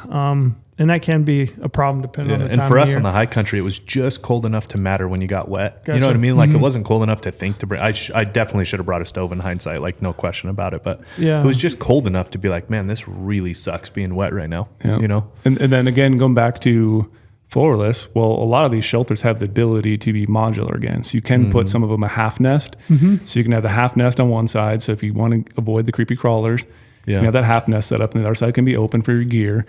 So maybe you have family members who want to go hunting with you or camping with you. Like a nest could be a great way to then have one shelter where you put the full nest in there, and then now you can have your kids, your wife, whatever it may be, in your shelter with you, and make that, an investment that you can afford then, because you can use it on family camping trips or whatever. I feel like it's very beneficial that way because there's so many different options to use it. I don't really think, like, after everything starts to freeze, you get a hard freeze at night. When it gets that cold, I don't really notice condensation being an issue. Like, you'll have it built up, but it's frosted over. Yep. And it's really only an issue is if you brush up against it. And for the most part, you're already dressed. You've got your layers on. You brush up against it. No big deal. You're out the door and you're hunting. It doesn't really become an issue of like soaking out your gear on the inside. Most of the time, if it does warm up enough, it just kind of runs down to the edge of the tent and you don't have an issue. But like you're saying, I like a floorless shelter late season, and I like it in conjunction with the stove. And you have some thought to, like I said, where you pitch it. A lot of people think, oh, it's going to be downpouring rain out. Is that rain going to come in there? Well, no, it really doesn't. It goes off to the side unless you're pitching in a depression where that rain's going to come down and then go in. So you have to think of that a little bit. But for the most part, it's bomb-proof. And like even these late seasons when, I'm hiking up there, it's snow everywhere. Well, I have a stove now, and that floorless shelter, sure, I'm going to be camping in the snow, but I can kick all that snow away, start clearing off that area, and try to take some, a tree branch with some whatever more branches on it, to use that as like a broom a bunch of that snow away, crank that stove going, and eventually I'm going to start drying off that whole area of my shelter. So by day 3, my shelter on the inside is going to be dry. It might be a little bit muddy, but eventually it's going to dry up to the point where, I can lay my other clothes out on the side. I can lay my backpack. Nothing's going to get dirty.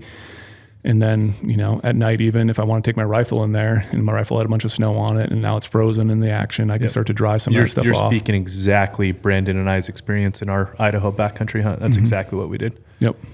That is a good point that you bring up with mud. I mean, it might be a little bit annoying to have, muddy or wet conditions, but it's in a lot of ways it's kind of nice because you get back to your tent at night, you don't have to take your boots off outside and shimmy your way into your tent. You just walk right in, sit down on your sleeping bag or whatever it is you've got for a seat, your glassing pad, you peel off your boots and you're protected. I've had a number of times where I've hiked back to my tent, a floorless shelter late season, it's snowing or raining. Rather than sit outside and get drenched more, you just walk in and you're starting the process to dry out. You start your stove and away you go. And then a really beneficial thing too is even on some of these hunts where it might be raining a lot, well, the way some of these shelters are pitched, you want to pitch them so they're, pretty good angle so the water's dripping down and it's pretty tight. But sometimes if you might pitch it a little bit bad in one corner because the hill's a little bit different, you might have a little swoop in your shelter. That's going to pick up a bunch of water. So you have free water. So then I go outside, grab my little Nalgene or whatever I have, a platypus, and I'll stick on the downside, lift that one side up. That water's going to go drain right into my bladder. Yeah. So now I have free water. Or when I'm in the shelter too, all that snow's without elk piss in it. Yeah. It's always nice. Or the snow's going to start. You don't like drinking elk piss? That's what I picked up from this podcast. Brady, Lorenzo is not about that elk piss. Not about the elk piss life. But then too, I can just open the doors when it's snowing. I can grab my little cup, scoop a bunch of snow. Yeah. Set it right in the stove, start melting snow. It's very, very handy having. Do you pack anything? Do you put your sleeping bag on anything? What's your process for your sleeping bag inside a floorless shelter? Do you put it on a ground cloth, a bivy sack? I have an old Tyvek sheet that I use, and it's been beat up so many years that it's very pliable. But another way you could do it, you can just throw in the wash, throw in the dryer, or whatever to kind of break up the material and make it a little bit softer. But I have it just cut to the exact length and width that I need to put underneath there to protect my pad and to protect my sleeping bag a little bit. And that way it's just on there all the time. So I'm off the mud, off the snow. It works really well. But one thing I will notice, that was one of my hunts back in the day. Camera guy and I were in one shelter, and Seth used to work for us. Yep. He was in another shelter.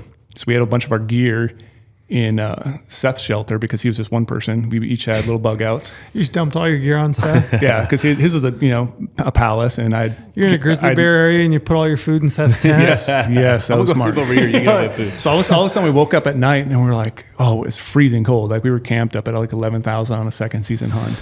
Like, dude, we need to start a fire. And I'm like, oh shoot, all of our fire starting stuff is over in Seth's shelter. So we had a bunch of little sticks, like even our, the Vaseline soaked cotton balls, toilet paper, everything was over in his shelter. I'm like, well, he's sleeping right now. I'm not going to wake him up. So I was like, what do we have in our shelter that we can burn right now to help start this fire? Because I was struggling because my hands were really cold and we just wanted to start that fire.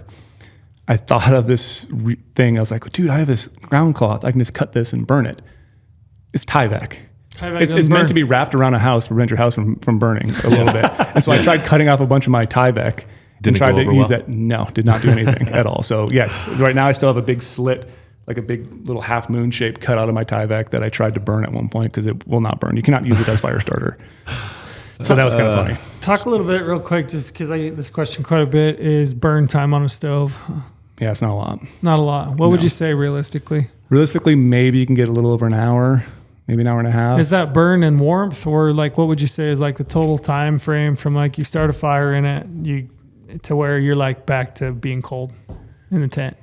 Maybe 2 hours. 2 hours? 2 hours, yeah. Is that with a medium stove, large stove? That's with the medium stove, yeah. Medium, which is smaller, yeah? Yep. And right now I have the U-turn, which is even smaller. Gotcha. So it also depends on to what type of wood you got. Is your wood really wet? Is it really dry? Is it the type of wood that's going to last a little bit longer? Or is it, you can't really burn, aspens and birch very well, but like, is it the wood quality is also going to like how pay hard dividends. it is, how long it'll burn. Yeah. So what I like to do is start a fire, get all the little small sticks going, get it to the point where I can start throwing some bigger stuff. So I increase the size of the sticks I throw in there. And then right away when I'm, eating food, it's Africa hot. Like literally the stove is that. So by that point is literally Vegas hot. The stove is literally red. It's just beet red because it's so hot. And then right before we get to bed, I start shoving in all the logs in there because now I have a good coal base. You can't just start shoving everything in right away. It's just not gonna have enough airflow. So I start slowly stacking it up, and then at night I'll just stack it full of wood. Open up the vents a little bit in there to let that wood start burning. In maybe 2 hours, 2.5 hours, it's all gone and cold again. So it's not. And again, these are single wall shelters, either Dyneema, sil nylon, sil poly, whatever the material might be. It's not going to hold in that heat like you would think like a wall tent would. So wall tent, you let that thing rock, and that heat's going to hold in there. That stove's out. The stove box is obviously a lot bigger too. So your heat is dissipating through the air, through your shelter. And so you're not actually, you can't just, say, oh, I'm going to load it up at night and in the morning there'll be coals still in there. No, those coals are completely gone. Like some of those nights where it got really cold, like on that below zero hunt where I killed the other giant deer. Oh, it was cold on the film we named Below Zero. Below zero, yeah. Who'd have thought? Was it below zero? It was below zero. It was -5. It was -5 in a town down below with the weather. So it was warmer up where you were at. Oh yeah, definitely warmer. And you lose warmer. 3 degrees every 10 1,000 feet you climb. at least. So yeah, it was really cold. So we were lighting that fire multiple times, and I was a guy who was waking up multiple times throughout the night to get You didn't that make fire Neville going. do that? He's younger. He needs his sleep, his beauty rest, because he's has that nice hair. Because he's beautiful. That nice hair. The most punchable face in the industry, according to that one article. Yeah. So like you are, if it's a really cold situation, you will have to stoke that more. But the benefit to the stove, I don't have to carry a 0 degree bag. Yeah. So I'm also saving some weight there. Sure, the stove is going to add a little bit of weight, but if you can split that with your friend, and you don't both need 0 degree bags, you can probably get, most of the time I do a 15 degree Stone Glacier chill coop, but I could probably get by with a 30 degree bag as long as I know I have wood and I'm going to be due diligence to start that stove a lot. At night too, sometimes I just sleep and I have extra clothes with me already. Yeah. So I can put those on underneath my sleeping bag, get a good sleeping pad that has a good R value. I don't do that. I still have the Uber Light, which is not probably the best for those late season hunts, but saving why me would some you weight do that? because I have the stove. Okay. So again, I'm able to sacrifice little things here because I know I have the stove. I know I have that warmth I need. Do you think if you did do a 0 degree bag, good R value pad, and you let that stove burn to get your body temperature back to level, back to neutral, and then got in your sleeping bag 0 degree, good R value, do you think you could sleep through the night getting that body warmth burst? But instead you just want to wake up and like even like this hunt, like I did the last couple of years, like that One More Ridge film, like we weren't starting that stove in the night. We were just letting it go out and we were fine. Yeah. Like, sure, it was cold in the morning when we woke up. We tried to wake up a little bit earlier, maybe wake up 30 minutes before, start it. So that way then you have some warmth built up in there when you get your clothes on. Before you leave. Yeah. So that way you're good. So like there's different ways you could do it. Like I said, you could, like you said, bring a warmer sleeping bag, not have to start it as often. That's maybe. what we did in Idaho. That's what we did. We just burned it to go to sleep, just to get our bodies back right to go to sleep. And eventually I feel like you're going to fine tune your strategy and your setup. Yeah. Like you're going to realize I can get by with a 15 degree or a 30 degree bag, depending on those temperatures. If you're going to go into November, you probably want a sleeping pad, a little more R value, a little better bag. So when that does go out, you're not just freezing. But again, it's hunting. Like I always say, it's not meant to be a 5-star hotel. It's supposed to be a little bit uncomfortable because you're testing yourself every single day. And that's the stuff that I love. You can try and make it one though. You could. And that's nice. How mobile? Just real quick, just briefly talk about setup time. So I think your go-to, one of them has been the Cimarron, right? Cimarron. And Cimarron. So like, how long does it take you to set the Cimarron up, put together the stove? 3 minutes. 3 minutes for the shelter. 3 minutes to set up Quick. the Cimarron. Okay. Because I like that shelter a lot because it's more of that pyramid shape. Yeah. So you just got the 4 corners, you stake out, put the pole up, and you're there. You're honestly there. And then I can start throwing my gear in, and then I can do the guidelines and everything else. But I can get my gear in there really, really quickly. Like you can pitch pair the pole, your trekking poles to pitch that, or do you I've have the pole? I've started to carry the carbon fiber pole. just because it's easier. Easy, and I know it. And then I have used the trekking pole system before. I've done the little splicers you can put in the middle, or I've just tried to shove them in there, my little bug out. And I've actually had windstorms come up in that night. Again, we're talking about the wind thing in the Florida shelter. I've had my trekking pole snap. So it just doesn't.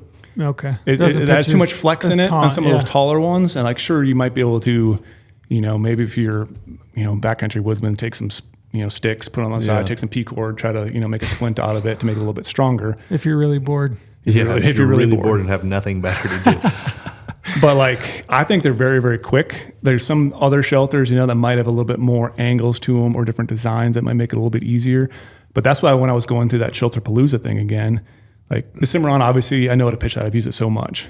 But like the Argali and the Hyperlight Mountain Gear literally probably took me a minute. I'm not joking. It was the quickest setup ever because it's literally a pyramid shape, 4 corners, pole up. in the middle. It's super fast. Does it come with a pole? Do you remember? Or do you that one, no. You pitch it with trekking poles? There's that one with trekking poles. Or just like a separate carbon fiber pole? Yeah, but that's what you have to really pay attention to because there is a lot of those shelters that don't come with a pole. Yeah. They're not included. Like the Cimarron, not included. The Peak Solitude, that one does include with the pole. Argali, you get to purchase the pole separately as well. But a lot of those 4 ones, like I said, you can get by with trekking poles if you want to try to save some weight. Yeah. Or use the pole setup. But they're super quick. But the only taking them down is going to be a lot more work because, like I said, I didn't talk about the stove setup time. Like that's going to be a little bit of time. And you want to obviously have that stove burnt in ahead of time so it has memory. The stovepipe can roll out really nice. But then if let's say we're hunting and all of a sudden we decide to move, well, what if we cranked up that stove early in the morning? Now I have to wait for that thing to cool down before I can touch it. I don't want that thing to brush against my tent when I pull the stovepipe off and that pipe goes and hits the side of the tent and that's hot and so I have to make a hole in it. So taking them down when you have a stove is going to add a little bit more work. It's not going to be as versatile as, a freestanding shelter during those late season hunts, which I've done before, but I think it's something you just have to deal with if you want a little bit added comfort and be able to dry out your stuff and have that water and all that. But I think it's the way to go in the late season hunt. Like there's so many hunts I would not have been able to hunt where I did without that. Like I said, you're not, it's not a competition always when you're hunting with other hunters, but I can go places where they can't. Yeah. I think that's the thing that a floorless shelter and stove has done is it's opened up the ability for people to backpack late season or even people that can't afford a wall tent and a stove and the whole thing to set up. I mean, you're still going to pay a pretty penny for a Red Cliff or an 8-man teepee and a stove. I mean, you're going to be into $1,000 or so. Oh yeah. But it's not the price of a wall tent, right? And it's a lot easier to set up. It's a lot quicker and gives you the ability to backpack with it if you want to. Yep. And then the really great thing is too, a lot of these floorless shelters, you can get them in Dyneema. Yeah. And I absolutely love Dyneema just for the weight savings. Feels a little stiffer material. It doesn't sag as much when it gets wet. And you do have to baby a little bit more. It's not going to be the most burly material out there, but that weight savings. You do save a ton of weight. And it just looks good. Like when I'm sitting there looking at my shelter Yeah. and a bunch of snow around and that's Dyneema. You think you look sexier in it? Oh man, For you hunt man. harder. Come on. You hunt harder with a good You wake looking up shelter. better looking? I struggle with that. I love when Brady wakes up. Yeah. That scene in Into Thin Air is The hair is that's always the best. crazy. My Oh, glasses, love I it. always have a broken frame And you on one just, side. it's broken frame, hair's erect, and then you just wake up, look out, what's up? So- and then you just pour your shoe out. Yeah. I love it. Can you think of a situation when you would use like more of a traditional tent on a late season hunt, and what type of hunt can you think of? Maybe some of those crazy late season mountain goat hunts. That's what I was thinking. I see some guys using some late season. the BC late season the B stuff. season late. You know, Or if you have maybe a hunt in like Montana, you drew a mountain goat tag and it goes through, into November. Like, yeah, you'll see some guys with those Hilleberg Black Label tents, super Yep. burly, heavy duty, double wall, because a lot again, of protection. Because again, you're going to want that wind protection if you're camping on the ridgelines with the goats. There's not going to be a lot of wood up there. All that wood's going to be snow ghosted over with tons of moisture on it from all that snow caked up. You're not going to have a lot of wood availability.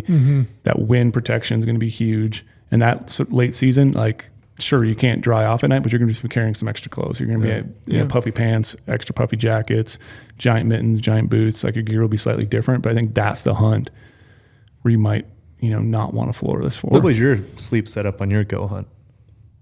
Yeah, we took a Red Cliff. Yeah, but we camped at 11-2. We had some timber.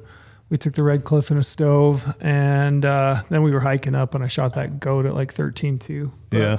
we were kind of like in a little basin, a lot of weather protection. We weren't up exposed. I mean, we were in some timber, so it wasn't. That's nice. It worked out pretty good. We had enough room, like I said, for 3 people, me and Branson and a camera guy. Did you burn the stove a lot?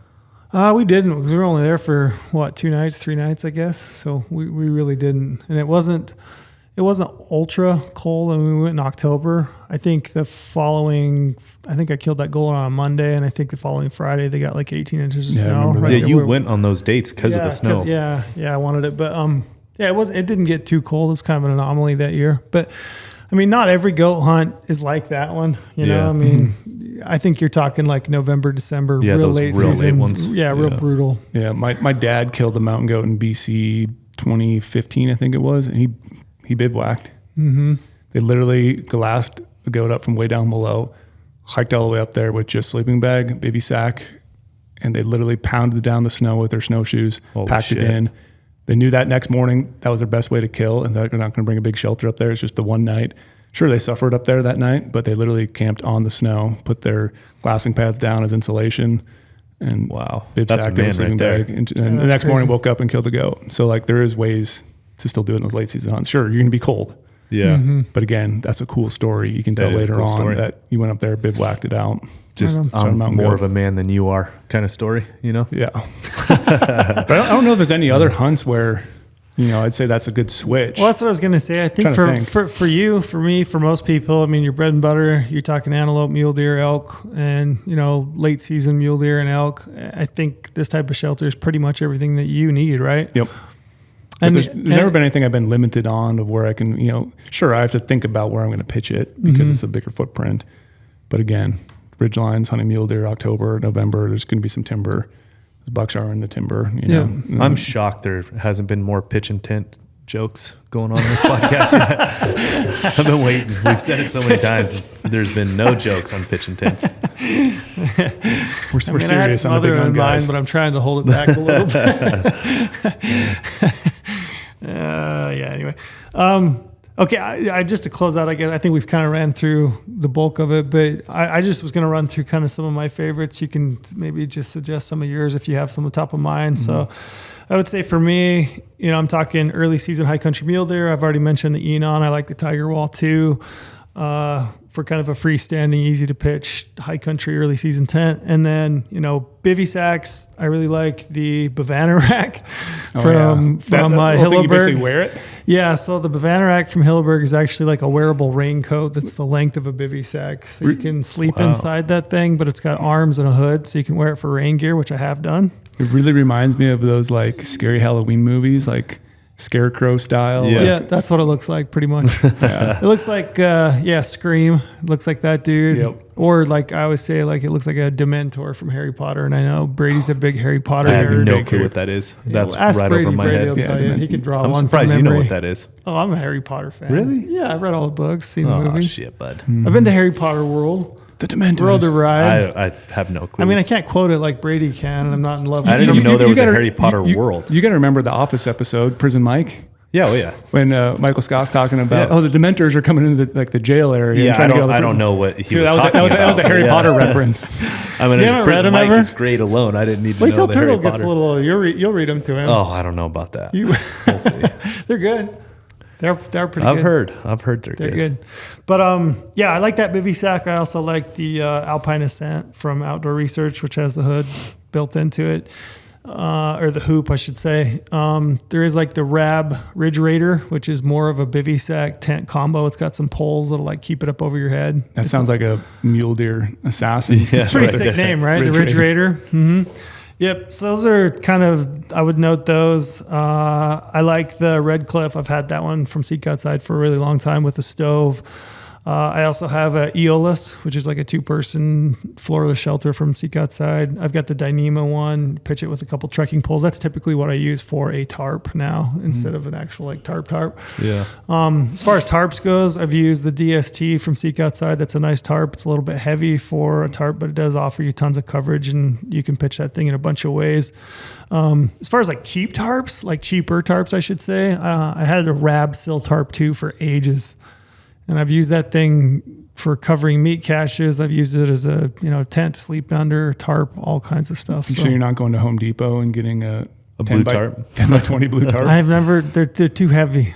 Too heavy. What tarp did you have in New Mexico with us? Because you did pitch was that a- one night. Yeah, that was a Rab Sill Tarp too. Yeah. And I had those. I've had that for a long time. Actually, the guy. You had you and the cameraman underneath me that. and the camera guy. Yep. Yeah, I spent a lot of nights with the camera guy in that tarp. But yeah, when I went to Alaska on that moose hunt, I took that with me, and it was mostly just a pitch to sit under in glass if it was raining. And we ended up using that tarp to just cover meat and kind of keep the rain off of it. And I left that with my buddy Steve in Alaska. He kept it. But that's a great tarp. They make a 2 and a 3 model. Last couple options I would mention, one of the just like freestanding 4-season tents I really like is the Stone Glacier Skyscraper 2-person. The center pole, so you got the center pole, and then it goes out to the 2 corners, and then you have a pole that like gives you the width of the tent. That one's longer, so like when you're sitting inside that thing, the walls are more vertical on both sides, so it just feels like you have way more headroom. It is a little bit heavy. It's like 4.5 pounds, I think. So, if you wanted to split that between 2 guys, you'd be comparable to a lot of other tents, but it is a 4-season tent. It's really burly, and I like that tent quite a bit. Sick. Before I get into my choices, can I ask you quick about the Sky Dome? Yeah. Oh, yeah. Because I know you took that in your caribou hunt. Yeah, and I think that's a really good shelter to talk about for a hunt style like that. That's probably one of my very favorite tents of all time is the Sky Dome from Stone Glacier. It's a 6-person tent. It's like your true expedition. It's like the tents that you see pitched at the bottom of Everest or something, at base camps. It's got, I don't know how many poles. So look good, hunt good. Yeah. I don't know how many poles that thing has. A lot, but it's got the, it's a dome. It was our podcast studio for That's right. Let's throw it back to the old days. But that thing is actually pretty easy to pitch, especially if you got a couple of guys, but you got a ton of room. It's got a big vestibule off the one side, almost like a garage that you can store all your gear. And it does have a stove jack. So you want to burn that thing with the stove. I took it to Colorado with my kid. We, burned stove. And so I love that tent. Price tag on it is definitely a setback. But I mean, in lieu of a wall tent, for like a late season base camp for mule deer and elk hunt, or like an expedition style hunt, like a caribou hunt or a moose camp, it's awesome. Yeah. Can't beat it. I love that thing. Sweet. I just want to throw that in there. Yeah. I remember that's a good using plug. that quite a bit. Good plug for a good tent. Yeah, mine are You? pretty simple. Seek Outside Cimarron. The Cimarron, that's your go-to. That's my go-to. And I did buy a different version last year. I bought the Dyneema one. I love Dyneema, as everyone knows. So the Seek Outside Dyneema is great.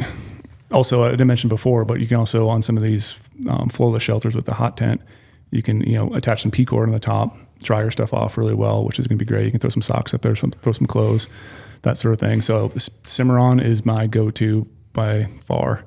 Some of those early season stuff, I might take the little bug out just because it's light and fast. Different ways to set it up. I can set it up, more open like a tarp style, or I can zip the whole thing. And then last year, on a bear hunt, I tested out a prototype of that Peak Solitude. And this year on my bear hunt, I'm actually going to be taking that. I was going to ask you. So I'm giving up a little bit. It's a little bit heavier than the Dyneema. So it is a little bit weight. I really grown to enjoy it. It does take a little bit more time maybe to set up because, again, it's not that typical pyramid shape, but it has, a very unique guideline system where it's very solid when you pitch it out. And the really unique thing about that shelter too, I really like, I'm excited to try out again, is that cross-trek stabilization that Peaks has. Yeah. So basically I can take 2 trekking poles, pitch it up at the top around where the stove jack would go to add a little bit extra stability in that shelter. So when you have those heavy wind situations or you have a bunch of rain, snowfall, that sort of thing, it's just going to add, stability to your shelter by pitching that up. And then also I can throw boots up there. I can nice. hang some clothes to dry it really easily. And I think that's just really unique feature when you come down to shelters that not a lot of people have, but it's a cool thought. Like you're already carrying trekking poles in there to hike. All right. And then, I'm not going to really hike with them every day, or my other friend, we can just use 1 trekking pole each. That's normally what I do when I hike around. So I can put my 2 poles up. Omar will have trekking poles. We'll just use 1 while we're hunting, and then we pack out with heavy weight. Just make Omar pack all of it. Yeah. I really should. That's why he already agreed to pack. That's why I'm starting. I'm going to hunt with whatever he is, 25 years old. And we start hunting with 25-year-olds. Yeah. So Is he 25? I thought he was younger than maybe that. he's 23. I think he's like 22. Yeah. He's young. And he's young so buck. eager to learn. We Super talked eager. him into, because he gets to learn from the great Brady Mills. Miller. We talked him into carrying a lot of weight for Brady. So that's the shelter I'm going to use on this bear hunt. I will say, there's a lot. We have a lot of shelters. Like, if you're looking to go floorless, we have teepees from Argali. We've got Seek Outside. We've got Peaks. We also have some Big Agnes. And then, Hyperlight, different price points. Some of them weigh a little bit more. Some of them are different materials. Argali went with a ripstop versus a sil nylon. So there's some differences in price point. A lot of them are very similar in design and structure, but I would just say cruise those and kind of find out what works for you and your price point. There's a lot of options, but like I said, you'll find one that you like and love, and it's a big investment. So definitely do your research. That's why we did the Shelterpalooza video with the floorless. We did the Shelterpalooza with freestanding shelters. We have some other older YouTube videos to check out about floorless setups, stoves, that sort of thing. And so there's a lot of options. Lorenzo, what do you like?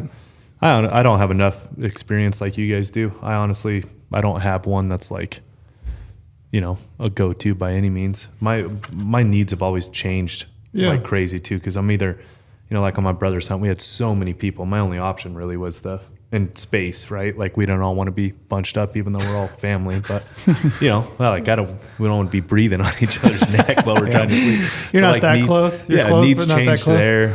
And then with you, the bivvy. If I'm ever going on an elk hunt in dark timber again in the backcountry, that's for sure what I'm doing. But I don't have enough. I don't have that experience like you guys do to truly pick one go-to thing. Yeah. If you're hunting a lot of different seasons, if you're hunting different weapons, different seasons, you almost have to have multiple shelters. You do. Yeah, it's kind of like boots. That's what I've found myself. I've done so many different styles. It's always been a different need. Yep. Well, cool. You got questions about shelters? Drop them in the comments. Yeah, drop them in the comments. Brady would love to get back to you. Definitely will. Especially about floorless. I am, as everyone knows, very passionate about floorless and the benefits of it. And trail is a wealth of knowledge when it comes to those early season baby sack style hunts, chasing elk, running around the timber. You're essentially going to be my decision maker for what I take on the stone sheep hunt. I'll just put it that way. You have to take me with you if I have to pick. Yes. Deal. You heard it here first. Me and you just laying back to back in a one man. I can't wait. You're the only guy I'd share with. How about that?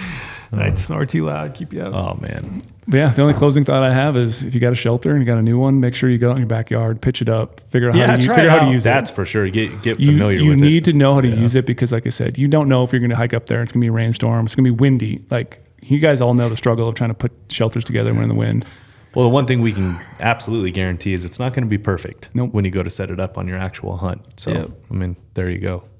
Yeah, we have a ton of options. Check out the gear shop.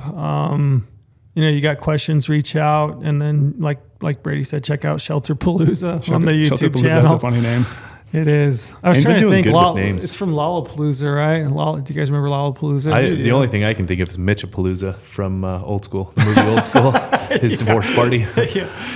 We're all going streaking. That's all I can think about. Use that promo code podcast to get for sure. Get yourself insider membership. Get those points. You can use those points to purchase gear in the gear shop. So you buy something else, you're going to get points from that, and then you can use those points, to purchase a shelter, purchase some gear, sleeping bag, pad, whatever it may be. So sick. Well, thanks, guys. Yeah, thank you.